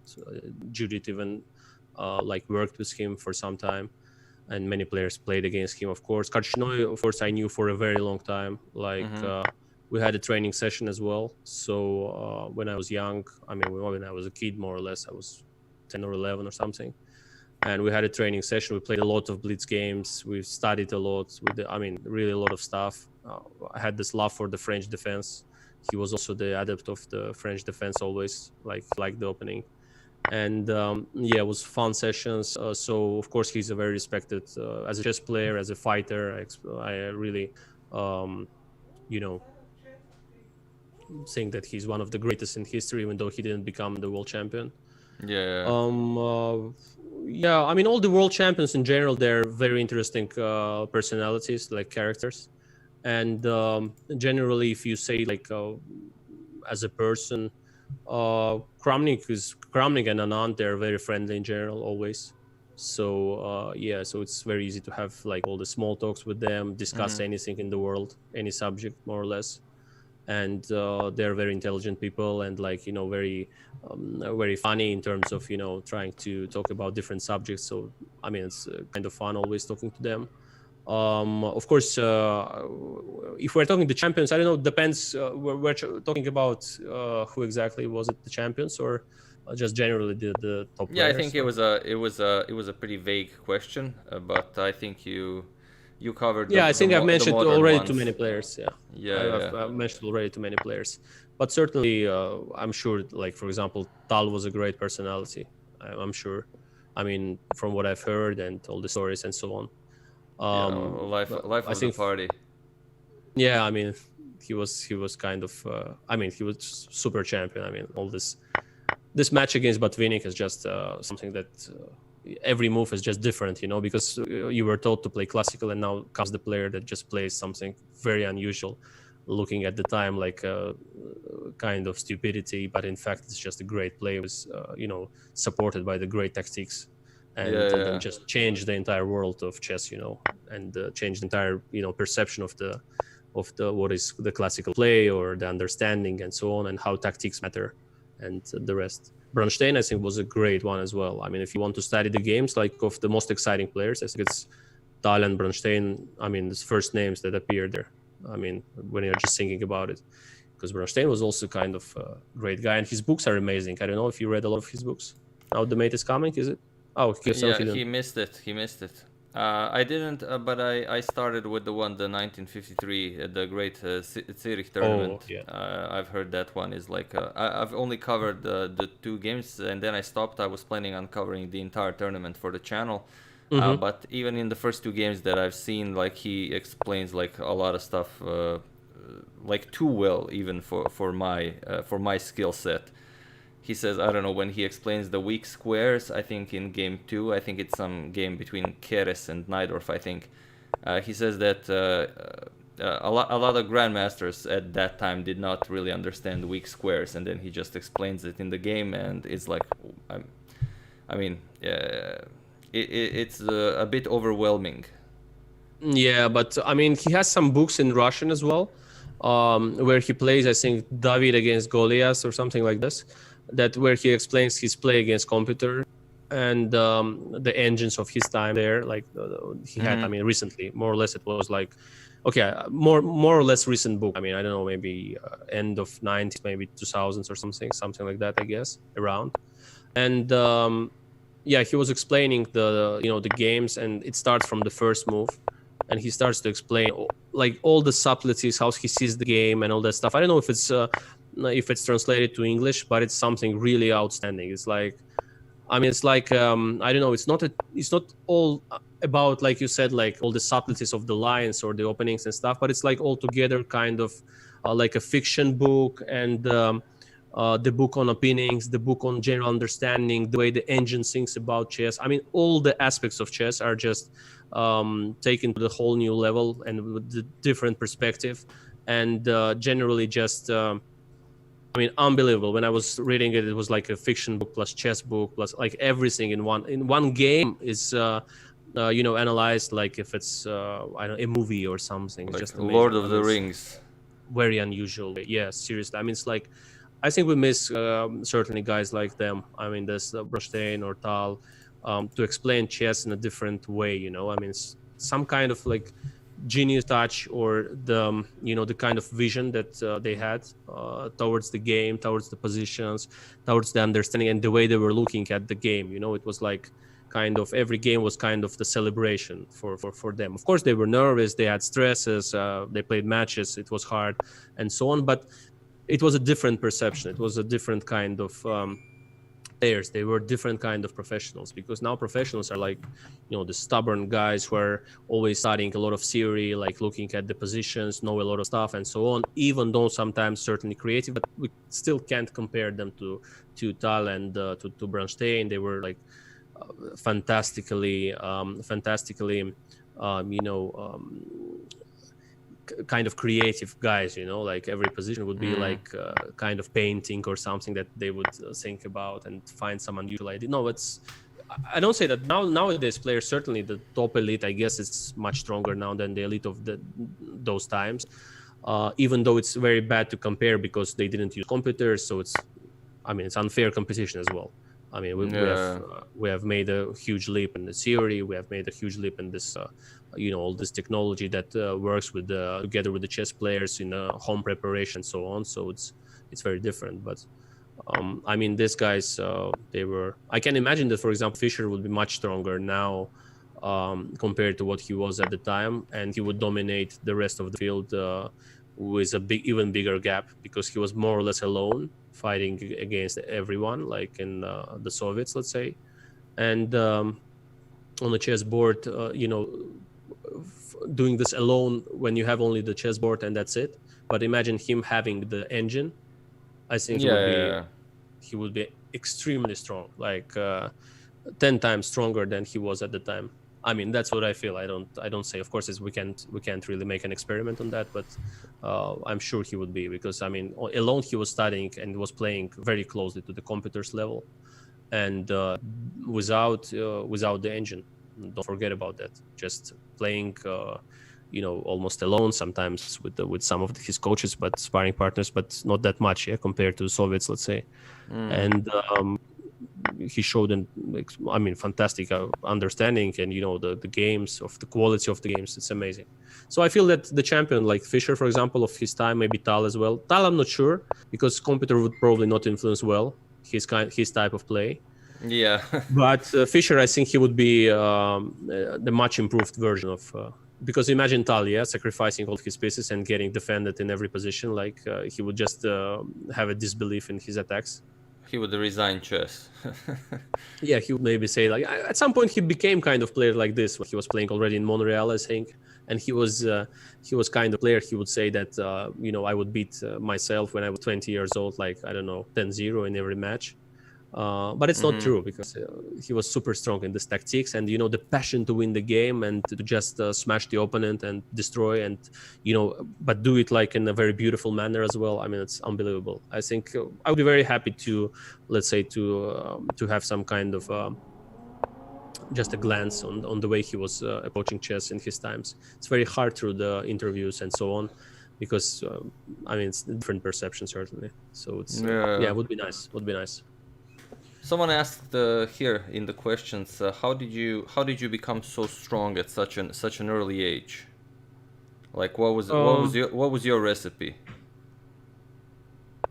I was. There is a part of it certainly lies, I guess, in some kind of talent that you have towards chess, but certainly it's. I did a lot of work. I was working like really hard.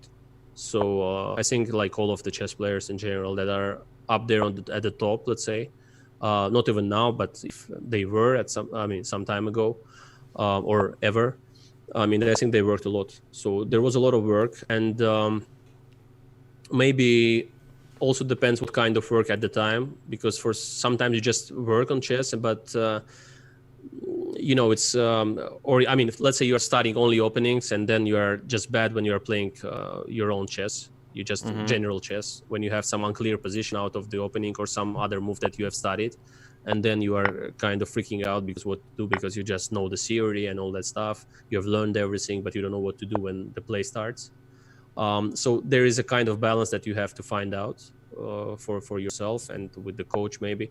In my case, it was my dad who taught me, and later I was also always studying with him, and besides that, also studying with some masters, like international masters, that they were in Baku. And of course I did a lot of like blitz sessions. I've played a lot of games. I was not really studying much the openings at the time, which some said it was a crucial mistake not to do this, because you don't know the classics of the openings and so on, and then you miss a big part of chess and you can never be good at it and so on. But at the time it was great. I was only playing knight f3, d4, and then I had two ways of playing. When I was a kid, I was playing some kind of d4, e3, then bishop d3 and f4, and it was a stonewall like reversed, because I was playing stonewall with black and I was winning all the games in the junior championships. So I liked it so much that I was playing the same with white, and it was like a Pillsbury attack or something. It was d4, e3, bishop d3 and f4, the same thing. Then at some point with dad, we realized that it doesn't work that much, because they still study games. They have already bases and all that stuff, or at least the bulletins of the tournaments. And so they would see that you're playing this, so they will react well. So I started to play some kind of stuff like knight f3, d4, b3, all the systems.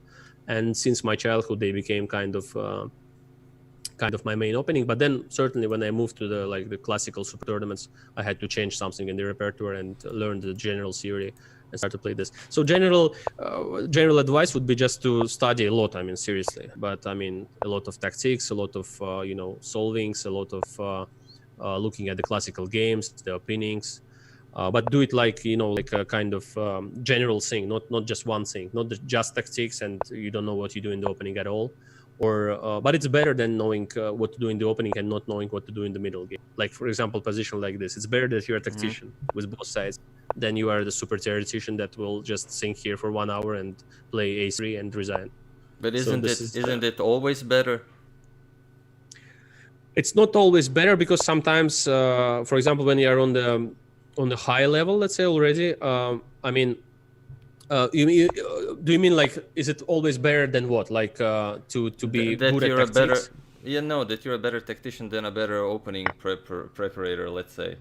But sometimes it's such a far opening preparation that it can be better than your tactics, because everything is learned and you just get very bad position. And even if the guy is less strong than you in tactics, okay, I'm not comparing the, like, I don't know, 2700 tactics and 2100 tactics, let's say, in this case. Okay. But if we are comparing, I mean, more or less the players of, let's say, the 2500 player and 2700 player, if you get in a very bad position out of the opening and the guy is like really knows series super far, then I mean, it doesn't matter that you are better in some aspects, but many times it can end really badly, especially nowadays when the series somehow is far. For example, in some kind of Najdorf, let's say, with, I don't know, bishop g5, let's say, you don't remember one move, you just can resign and stand up and go home, or stuff like that. So it's complicated. But if you compare for example, if you take the top in general, more or less the players know what they're doing in the opening. They're in general good in tactics. And some are good, very good. Some are a bit worse, but maybe they're better in some strategical positional play or so, and so on. But now it's more like they trying to be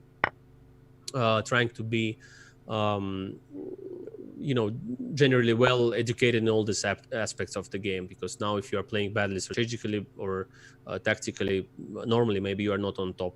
I think so, but also openings, they matter. Yeah, generally I agree with you that the general play is more important, but also general play is part of it, because when you are learning the openings, you learn the middle game structures as well, because you're from the opening you are transferring to the middle game. So there are a lot of things that you understand by studying the opening. So it's now very much connected, the opening and middle game. That's why it's hard to say that you can now be a very strong chess player without learning openings, because you don't know some typical structures, some kind of, the typical ideas, all these weaknesses in different openings, the way you handle the bishop or the knight in a specific position. So it's a kind of connected thing nowadays. So it's middle opening and the middle game is very connected, very much. But it doesn't come without you being a good tactician, good, strategical player, and so on. So now players are, they're good in most of the aspects in general. I mean, if you take the top, let's say, it's hard to say that somebody is just on the highest level games badly. Yeah, everyone's a good tactician. There are no bad tacticians. Yeah, generally it is like this, but some are just more tacticians than the others, and the others prefer, let's say, some kind of calmer play. For example, we saw a lot of times that Carlsen's winning like kind of very equal positions, just on domination of knight against the bishop or something like this, things like this. He's more, let's say, the technical player in some aspect, and he tries to clarify the position more than others, let's say, than let's say, I don't know, Vasily Agraf, let's say. He prefers more tactical kind of play, or and so on. But it doesn't mean that if you put Vasily Agraf in some kind of technical endgame, he will be so bad that, every endgame you enter with him is just good for you. I mean, certainly not. So he will be very good at it as well. But sometimes when you see a lot of games, like 10 games or 100 games of Carlsen, you see that there is some technical part prevails, let's say, in some aspects than the tactical part, for example. Yeah, such things you can see sometimes. But now it's less and less. I mean, more the players become more playing all the openings, knowing some stuff everywhere, and both tactical and positional players, you can't really clarify what kind of player it is. So yeah, now it's less clear, because everybody studies with compis, knows a lot of theory, and it's different. Simply, I mean, for example, like Firouzja, let's say, he's more tactician, you can say that. He likes all these tricks and so on, like all of the stuff, tries to complicate, tries unclear, unusual positions. You can see it like immediately. But more and more he will approach the top, let's say. He would be more consistent in different types of play. So you will see it less than that he's prone to play tactical games only, or just put settle tricks or something. So set some tricks. You will see that he's moving more towards this kind of semi-classical type of player, maybe with some preference to the tactics, but still semi-classical. He will become. It's a must. Generally, there is not like tiles anymore, like just tile and that's it. Yeah, but now with only online chess happening at the moment, his style is definitely a strong one. Certainly. And I don't know if now that whole this coronavirus situation will lighten up and everything, and we will have more and more classical tournaments. I don't know if there will be less online events than there are now. So players might be conflicted whether to play in the classical event or maybe in the online event. If the Magnus Carlsen tour continues and it collides with some big events, I don't know, maybe players will enjoy playing in his tournament rather than, let's say, a big over-the-board tournament of the same size and maybe even the same money prize. Yeah, but I don't see a way that it will collide. I think it will be just different tournaments. Totally, they will not collide on the dates.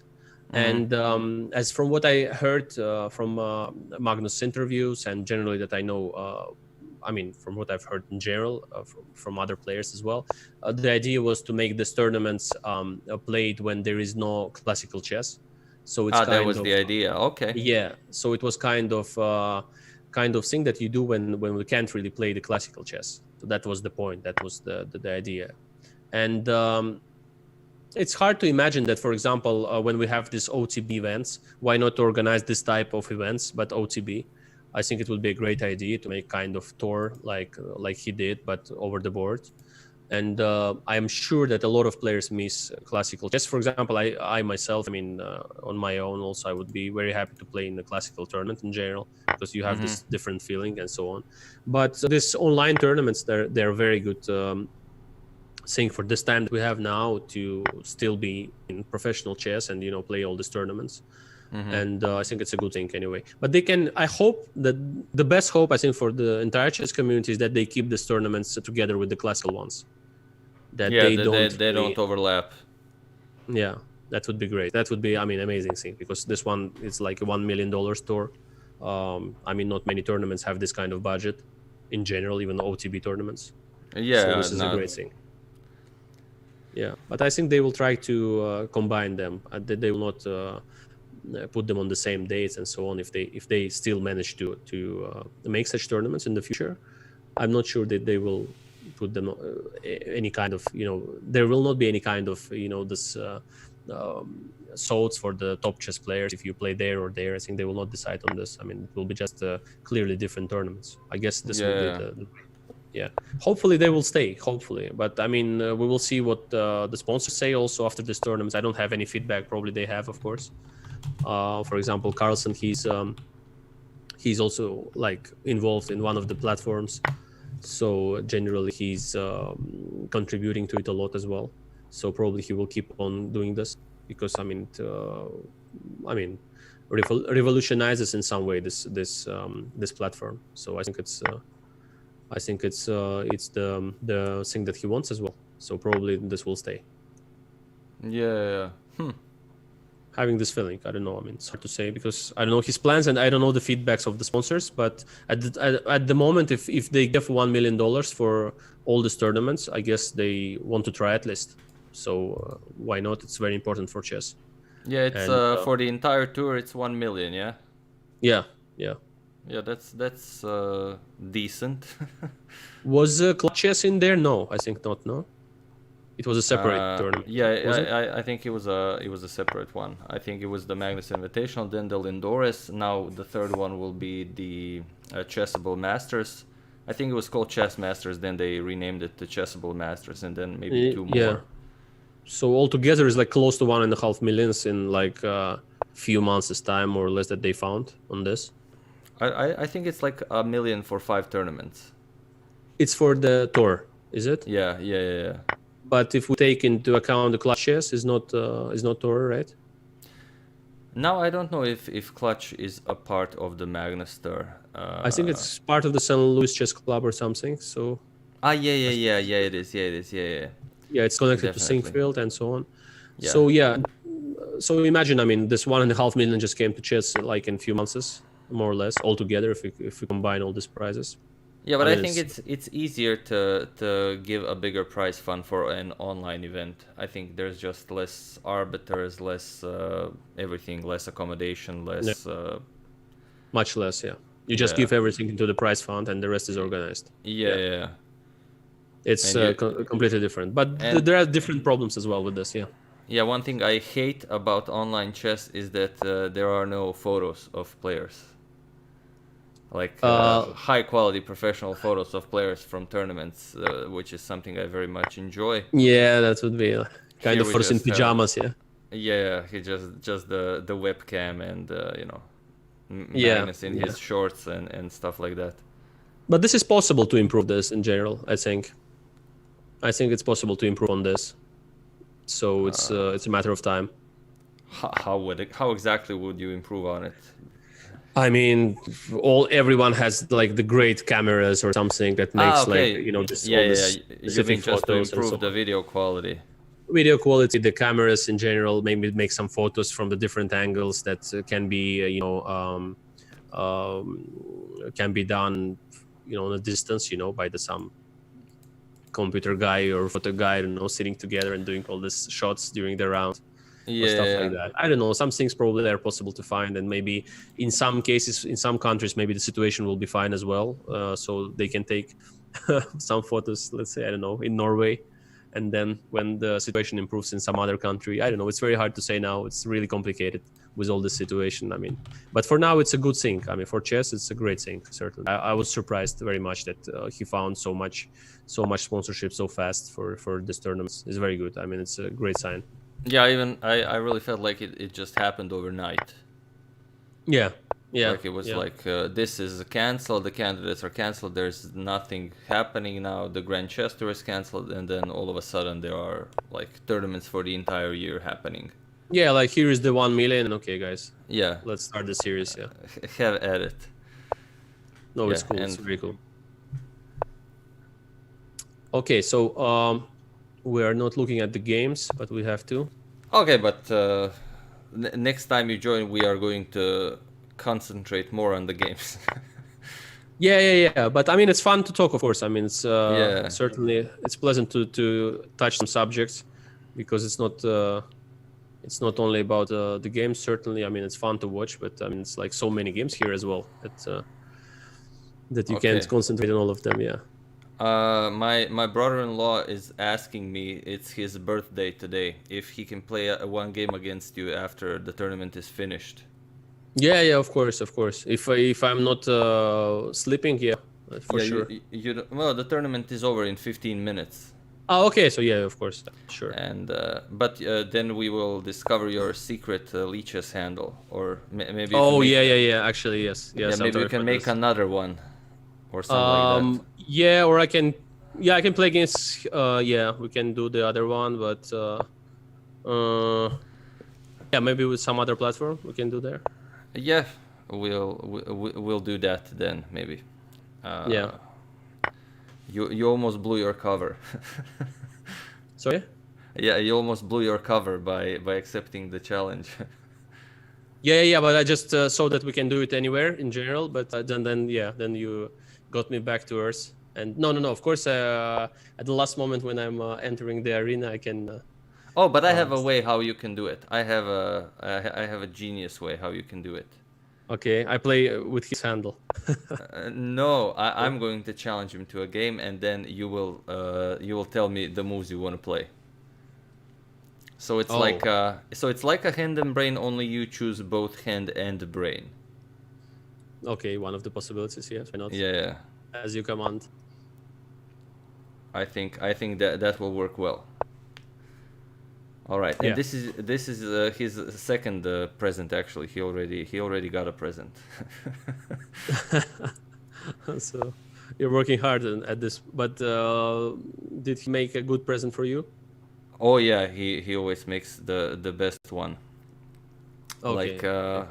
Like I got a compilation of my best games, well, not just my best, but my games from like a 10-year period condensed in one like a notebook with photos and with tournament standings and with well, it was just very, very time consuming, so to say. Yeah. Okay, what is happening? We're looking at the leaders or not at all? No, but it is from the top 20, I would say. Okay. What's going on here? I'll just takes everything. Take d1, no? No, but also the point is that, for example, when we discuss this like online chess, is for like the spectators' understanding. I mean, it's very different, like compared to the general chess, like that you play OTB. For example, sometimes when you see, let's say you have played the game even like on the chessboard, OTB game, and then you see the same game on the diagram. It's a completely different story. I don't say about reversing the board, like you know, for example, the game like this, it looks absolutely different. I mean, when it's how to say, the concentration and all that stuff is very different when you play it, for example, like this on this kind of board, like on the, this is the way we work on chess normally, like the one we have on diagram boards. But for example, when you are playing, it's really very different. I mean, when you feel the pieces, you see the pieces on the board, it's different perception. So for in a long term, let's say, I think there is a difference when you play, for example, online chess, rather than you play, let's say, the classical OTB. For example, the blitz is also very different that you play on, I mean, online on the diagram with the mouse and so on. You don't feel the pieces, you do it with the mouse, and it's like you have kind of, I mean, in my case, let's say it's like having a less control in general. But in case of some other people, it's kind of, you know, that, I mean, the mouse matters, the way you move the pieces, the way you don't want to blunder with the, you know, with the mouse, all that stuff just a bit distracts you in a way. I don't say generally change the results, of course. I mean, around the world, as you can see, I mean, for example, the top players, they will still perform well on the both general arenas. They will still, I mean, they will get used to it in some time. For example, when I started playing like bullets. Okay, and, nice mate. Yeah, okay, this one was cool, just mating. Yeah, but I mean, when I was, for example, starting to play like on this, like the bullet online, I felt like it's very hard because of the mouse. I was always not on time and so on. But then still, you just find some kind of tricks that you do, like you're changing mentally, getting used to diagram positions and so on, to play chess on it, move the pieces when you need, just for, you know, okay, this one missed knight 4, yeah. Yeah, and you move the pieces fast and so on, and you get used to it, and then you see that, okay, now you're performing like you should. So it's kind of strange thing that at first, let's say the top players, they can come to some kind of chess, and at first maybe they are not performing as good as they should, but then they get adapted, like in to the controls, to the mouse, to the way the board is, because also the board on different platforms is different. Such small things, they matter. Let's say on well, if you are playing in the long term, like online chess and so on, you have to get used to all of these things. Because I mean, I think, like for example, the board on like Chess.com or I don't know, Chess24, they're very different. If you played on both, I guess, right? Yeah. So on one, the chess is big, for example, on my screen. On the other one, is very small. On the other one, I mean, you know, you see it's completely differently. So you have to adjust the board. All these things, they matter. For example, Nakamura, he prefers some special kind of board, as you guys have seen from his streams. He prefers some kind of special pieces, special board, and so on. Let's say if I would play on this board, I would maybe not see as much as I see, let's say, on the normal one, like this, let's say, or some other. So it's kind of thing that you have to get, adapted to, like, you know, to get used to it. And so it's kind of a tricky thing. And also when you are playing, let's say, online tournaments, they also differ a lot, because, I mean, as I said, the board is that the fact that you are not moving the mouse, you are not moving the pieces, but you are moving the mouse, you are not pressing the clocks, you don't feel the opening, and kind of, you say it like, you know, you don't feel your opponent in general, the emotions, the way he reacts to your move. You don't see what he feels during the games generally. So only maybe when the camera shows, also is not the same thing. So it's complicated. I mean, we're far from getting the same experience like in a classical OTB. So at the moment, but yeah, we're trying hard. So it's not bad, as I said. It's kind of okay. fun. I mean, I love online chess, of course, but I really prefer the over-the-board chess much more. You know, the sound when you pick up the piece and everything, you just move it. It's a lot more enjoyable. Yeah, yeah, that's true. But do you feel like you would be stronger in some way in a, let's say, over the board game or in an online game? Like, do you feel like you have more control in over the board game? Of much more, Yeah. much more. I control like really much less in an online games. Like I just feel like this. I mean, when over the board, I feel that I'm controlling like the time, the way I'm playing, and so on. And here it's like, yeah, of course, I'm trying to control some of the things. Certainly, I mean, it's not the end of the world, but the control is very different. Yeah, for me, completely, I can feel it. Maybe for Naka, let's say, it's not a huge difference, to be honest. I think he's used to it. He's playing so much, and He's for maybe for probably Magnus he's as well. probably better online. He's very good online. He's comfortable as well, and so on. I'm more comfortable when I'm playing OTB in general. I mean, certainly it's like big matches and so on. They're stressful, but still, I mean, it's a different story. I mean, if you compare it, let's say, I mean, compare my online skills of playing. I mean, they're not that bad, but I can't compare my blitz skills like over the board with this one. I get more concentration, more motivation somehow. I don't know why this happens. I have to think about it, but yeah, this is a serious difference. Yeah, for example, when you are playing, for example, some kind of blitz world championship and so on, sometimes I can get back to great shape after I lost like few games.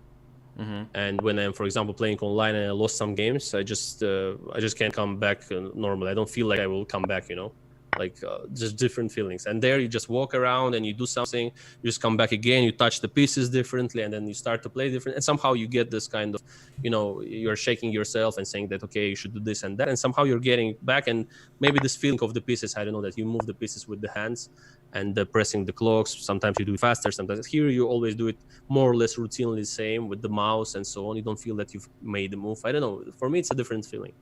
I was not a fan of playing online since there was this ICC Internet Chess Club, and Yeah, there I've was stopped playing. Yeah, and somehow I stopped for a long time, didn't play. And okay, there were so many OTBs, there was no need. But then when everybody started this chess.com, this events and so on, it started to be more popular.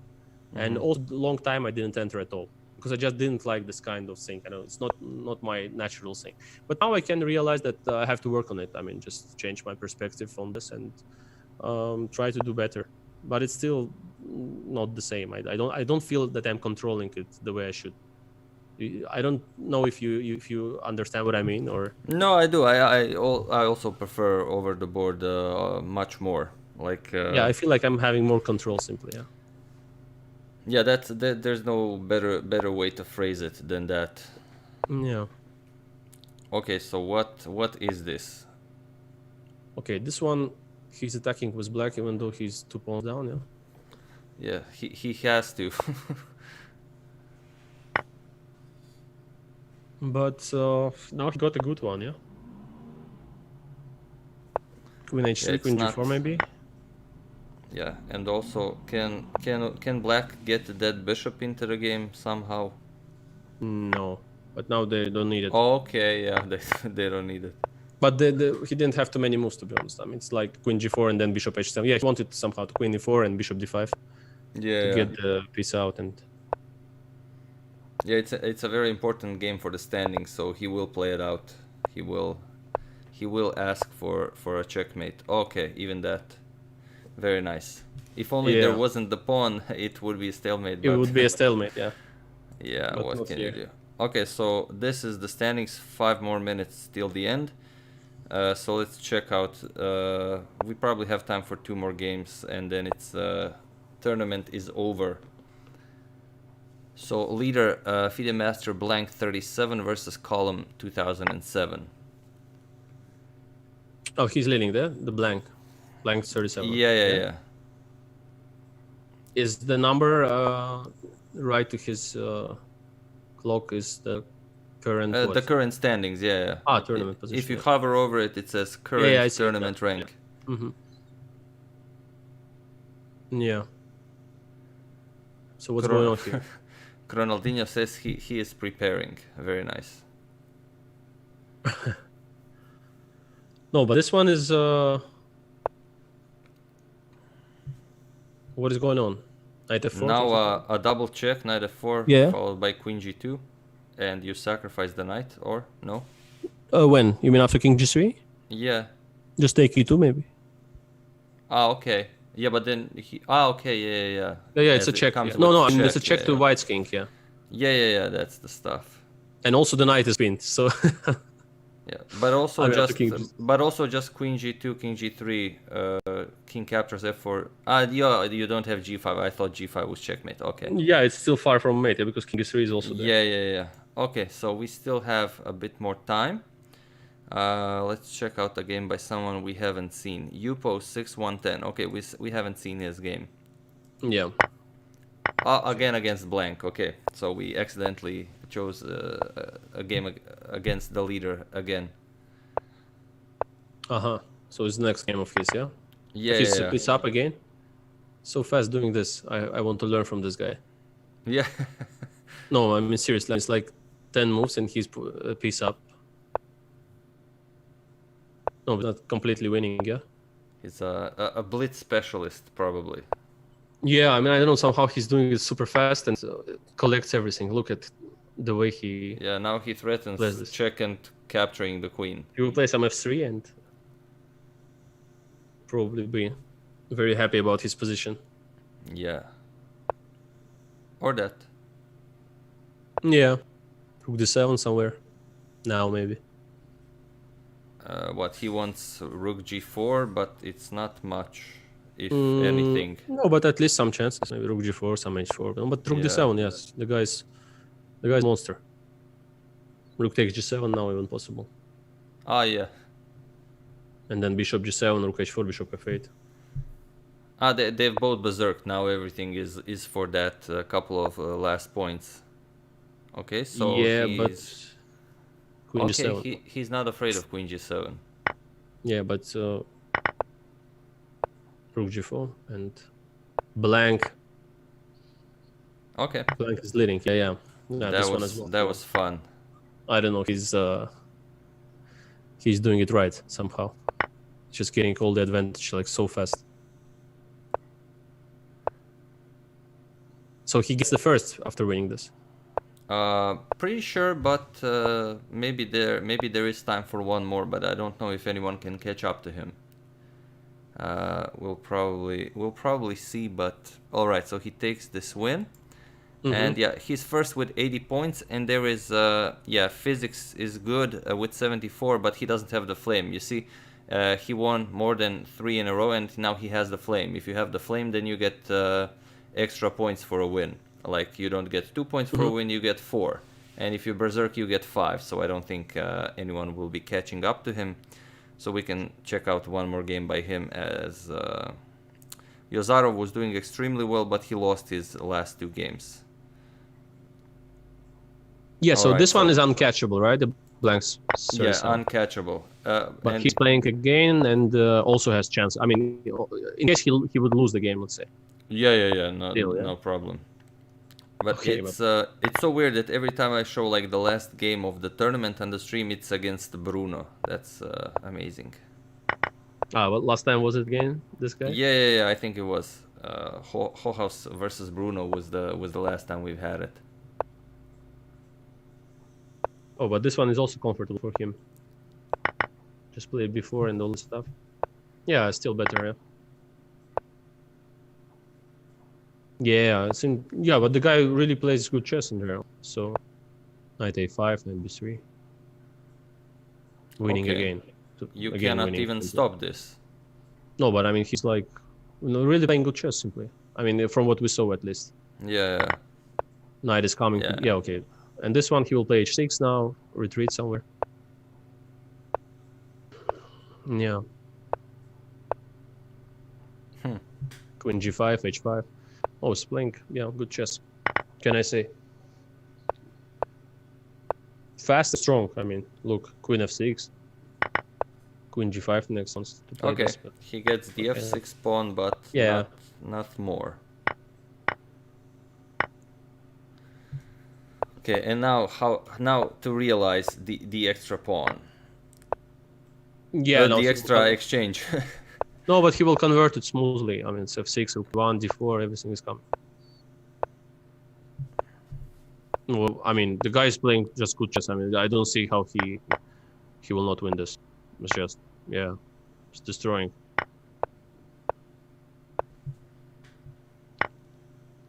Yeah.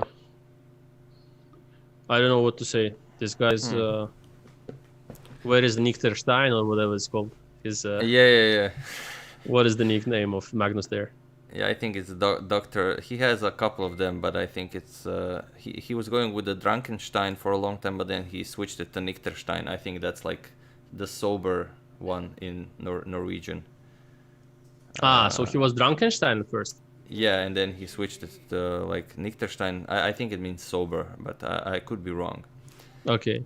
And okay, we have one more second in the tournament, and that's it. There we go. So that's the tournament has finished, and the winner is FIDE Master Blank 37 from United States. I don't know if he's playing this anonymously or not, but no, it's Justin Chen. He's 17 years old with a peak rating of 2340. He plays very good chess. Yeah, very good chess. Congratulations, Justin Chen. Yeah, that was congrats. very impressive. Second place, Physics is good, and third place, Yozarov. Congratulations, guys. And the rest of the top 10 are Yupo 6110, FIDE Master Jonas MB, FIDE Master Super GM1, Kassisiet, Column 2007, Arthur 23, and Sidant AKM 29. And I'm gonna publish both this and the winners of the Meadow Arena in my next video. So make sure to congratulate everyone. And we're gonna play that game against Ronaldinho, okay? Yeah, of course. Okay, so I'm gonna challenge him, and then you just say the moves, so we don't disclose your secret identity. We can also play Bullet, and that will be fun when I will be telling you moves. Oh yeah, that will be fun. What time format do you want? I don't know any, but not 2 hours for 40 moves. No, like 3 minutes, 5 minutes, or something like that. I don't know, as he wishes. What is better?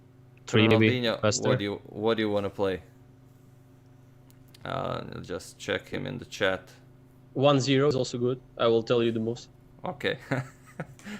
I will probably play something that you haven't said. Okay, he says 3. Is 3 okay? Yeah, okay, of course. Okay, let's see. Okay, the legendary clash, Ronaldinho versus Rajabov.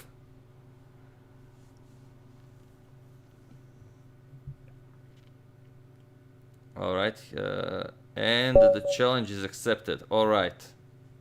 Okay, we start, yeah? Yeah, do you see the screen, yeah? Yeah, d4. Okay.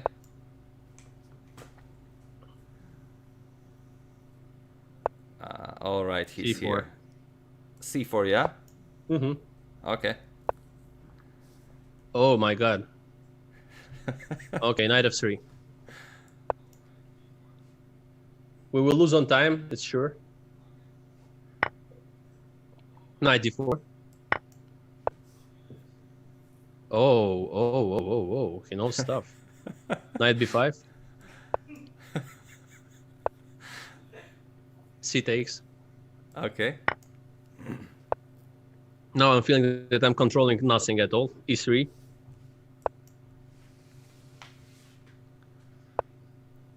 Bishop E2. Okay, let's go. Bishop E2.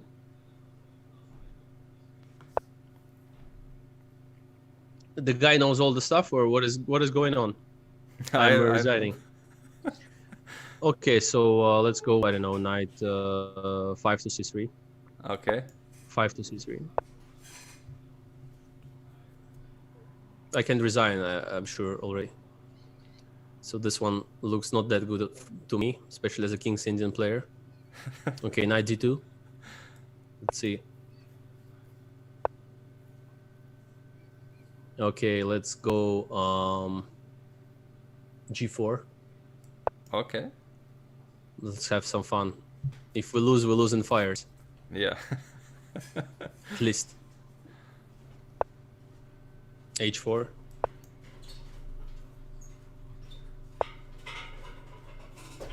G5. All the way. I tell you, if we lose this game, at least it will be in fight. H6 G5. Okay. Knight D4.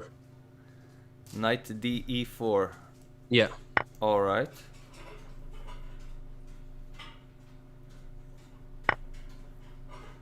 Knight takes C5. Bishop, yo. Yeah. All right. Queen D C4.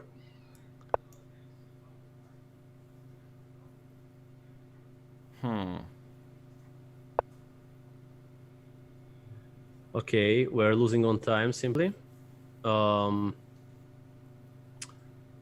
we go something like F3 maybe? Are you asking me or telling me?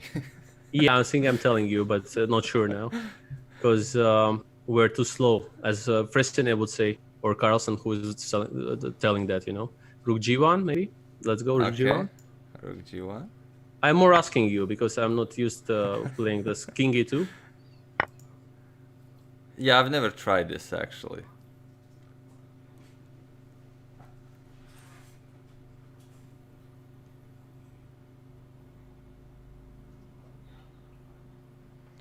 Now it's intense.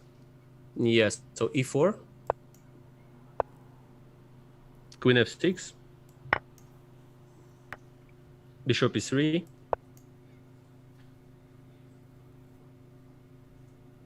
Pre-move, Rook AC1. Knight B5.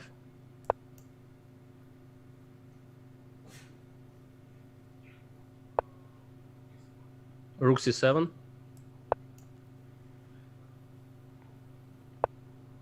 Knight D4. Oh, be fast, please. Rook GC1. Knight C6, Knight C6, Knight C6, Knight C6. Okay, fine. Moment. Sorry? It's okay. Knight C6. Okay. King F2.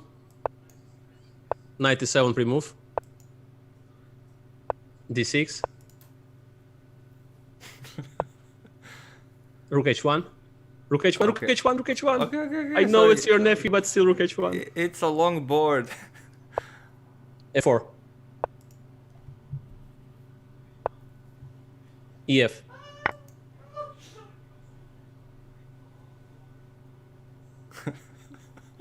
Oh, this is too intense. D7. Knight C6. Knight C6. Okay. Okay, now it's time. It's time for you to play, I think, because Knight D8, Knight D8, Knight D8, Knight D8, Rook C8.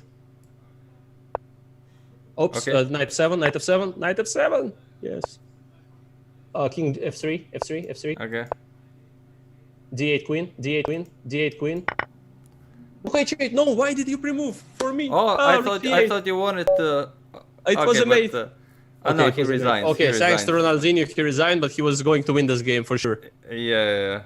But that was a very unusual experience. I think where where like the team of these two guys when they're driving, on the cars, and the right one is saying something. But in fact, if I would be on the right side, I'm sure we would lose all the races.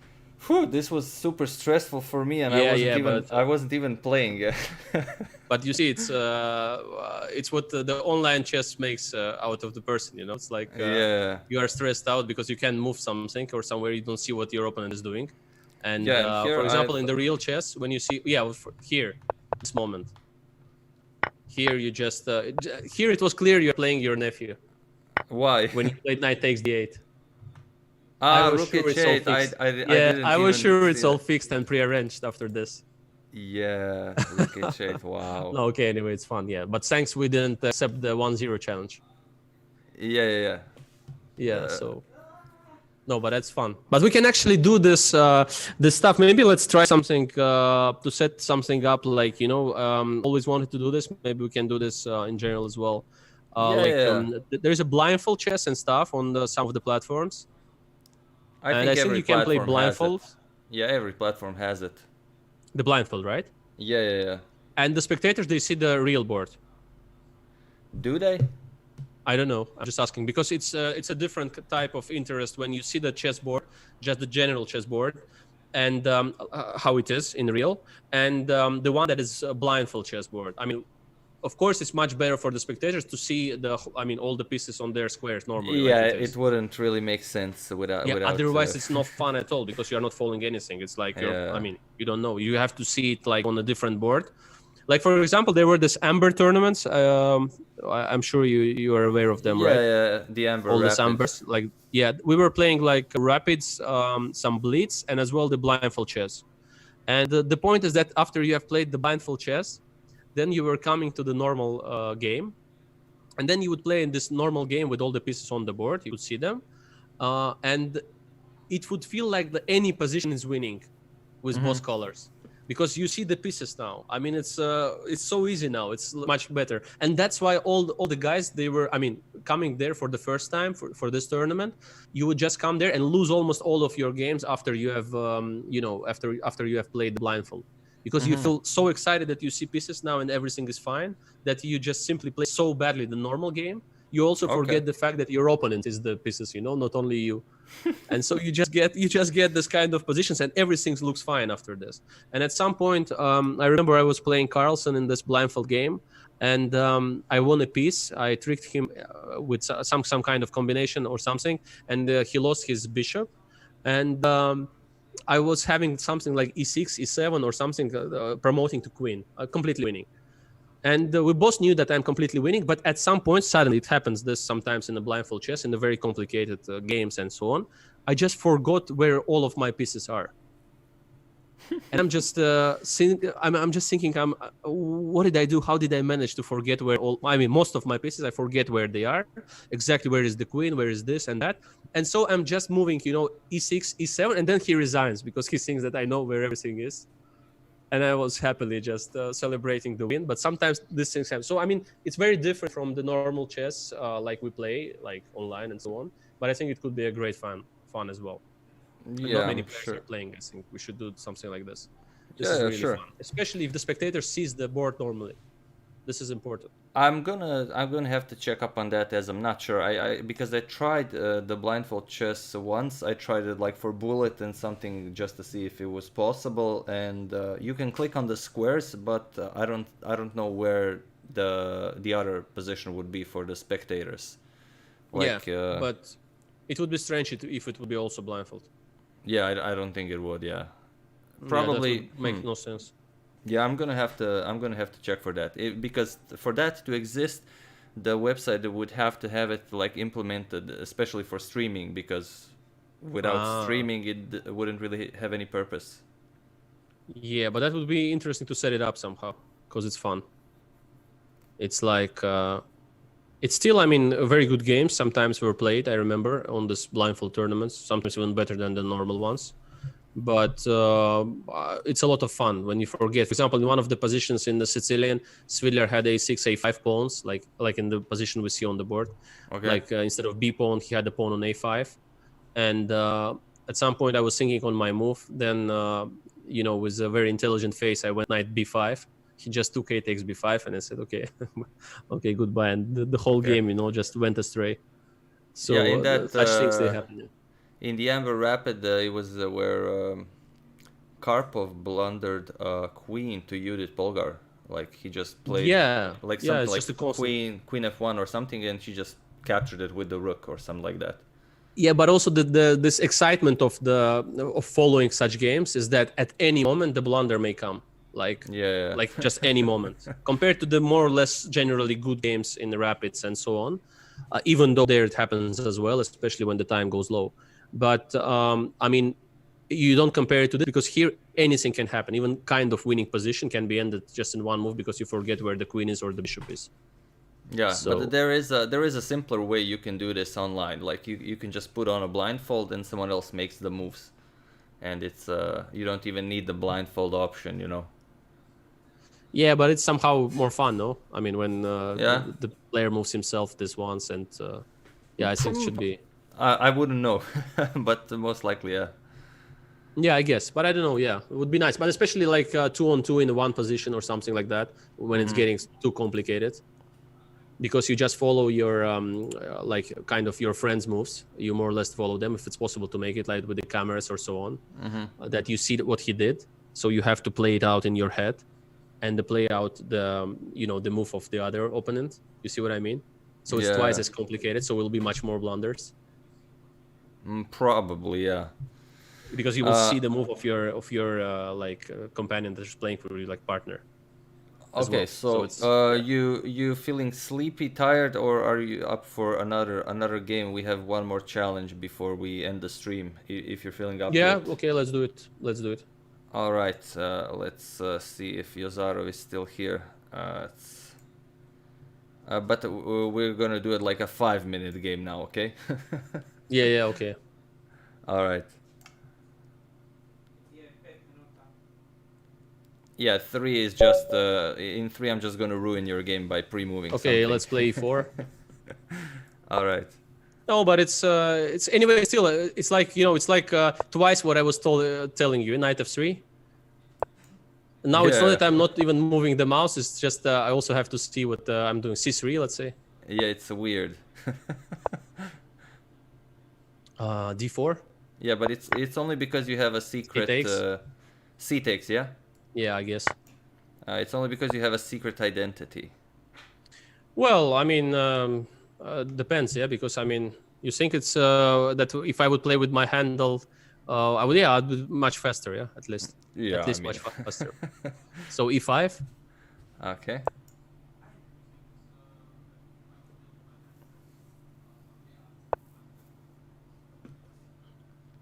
Okay, this is interesting. So let's say knight c3. All right.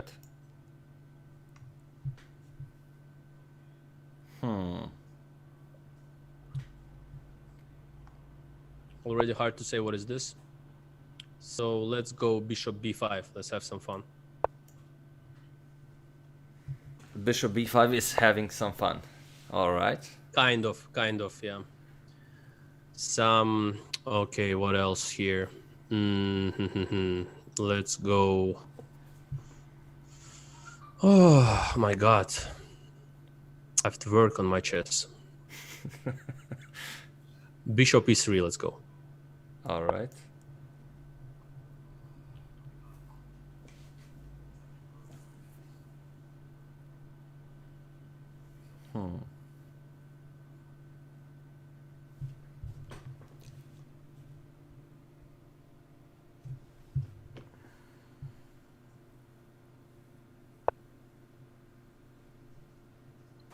That's actually maybe a good move. h3, let's say. All right. Queen f3. All right. I guess. I mean, I wouldn't go gf. Gf would be a Tal's move, yeah? Yeah. And we're talking about it. And then f4, g4. Yeah, he would go something. But you remember this g takes f3 against Botvinnik in what was it, Caro-Kann or something? When he took g takes f3? Caro-Kann, I think. g4? Now g4? Yeah. Okay. It's not Visky or anything, it's T, by the way, because everybody is asking me, like, when I'm taking this. Yeah, is it because, I mean, for some, I think I did some live with Karyakin or something. Bishop takes c6. Okay. And they were asking if it's something else than T, but it's not. I don't know, fortunately or unfortunately. What kind of tea? Just black tea. A black Nothing tea, special, yeah. Okay, what should we do now? Let's go. Can we have some fun? h4 maybe? Okay.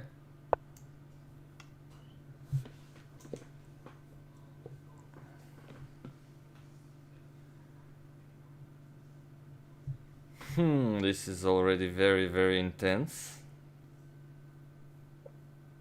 It's hard to say what's going on, to be honest.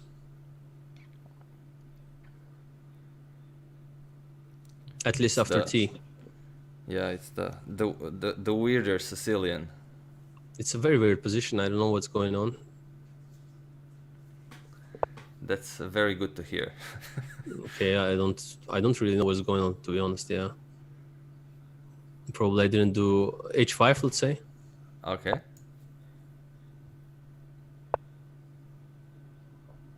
Okay, what is this? Now it's interesting. Okay.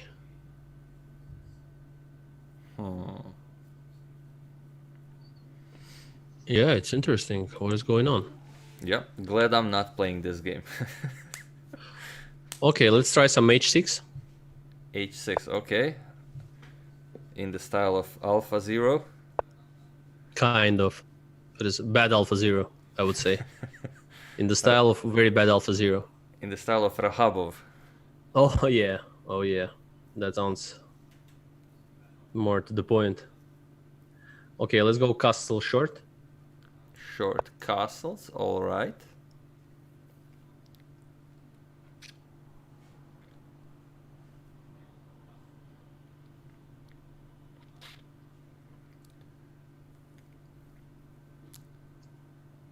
Hurle Saide, thanks for the contribution, man. Okay, let's go rook. A moment, let me see. Rook a c1. Alright. Let's sacrifice something or someone. So let's go knight e2. Alright.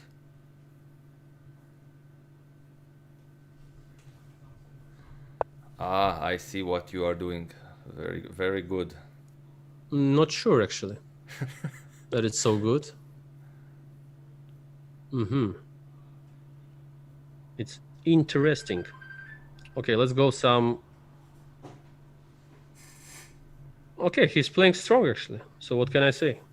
Let's go some queen to g2.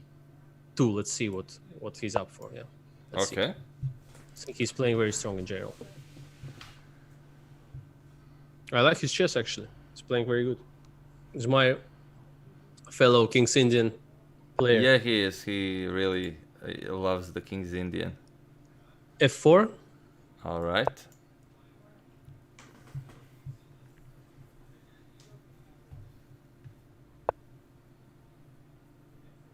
Okay, let's go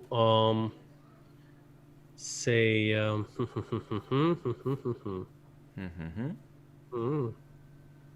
okay, let's say king h2. Okay. Yeah, e takes f6. E Oh, takes you mean- f6, no, e takes f6. E Ah, takes f6. Ampasan. Okay, okay, okay. Yeah. Okay, let's go. What do we go here? Knight.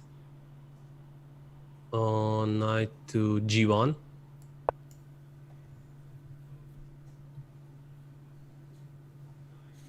Oh, we're bad on time again, as usual.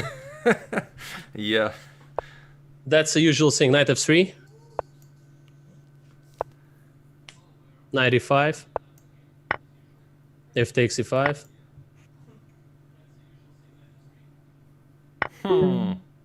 Bishop takes e1.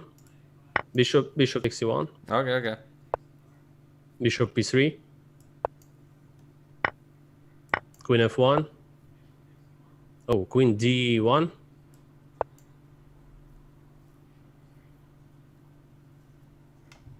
Oh, he's playing a good game simply. That's just fine. Yep.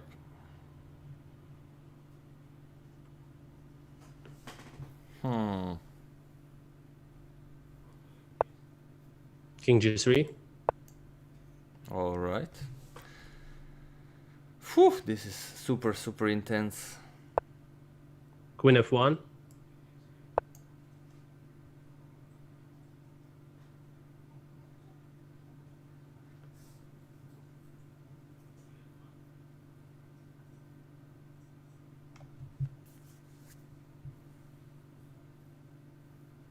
Oh, he gave us some time. Oh, queen e2. He gave us 30 seconds. Very, very gentlemanly. Yes, he's a gentleman. Yeah, a3. Let's say. Yeah, a3. Let's say.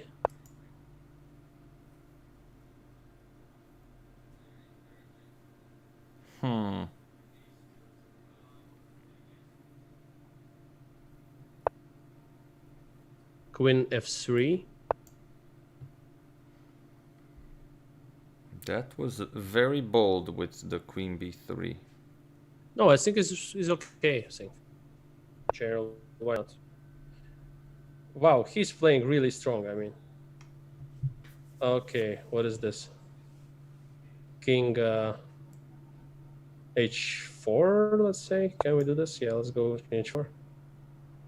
Seems like a plan. Like a bad one. I like it. I like bad plans, Yeah. especially in quarantine. It's when you have bad plans. Queen, let's say f6. Yeah, he's great. Bravo, bravo, bravo. G takes f5. King to whatever, g3, I guess. g2.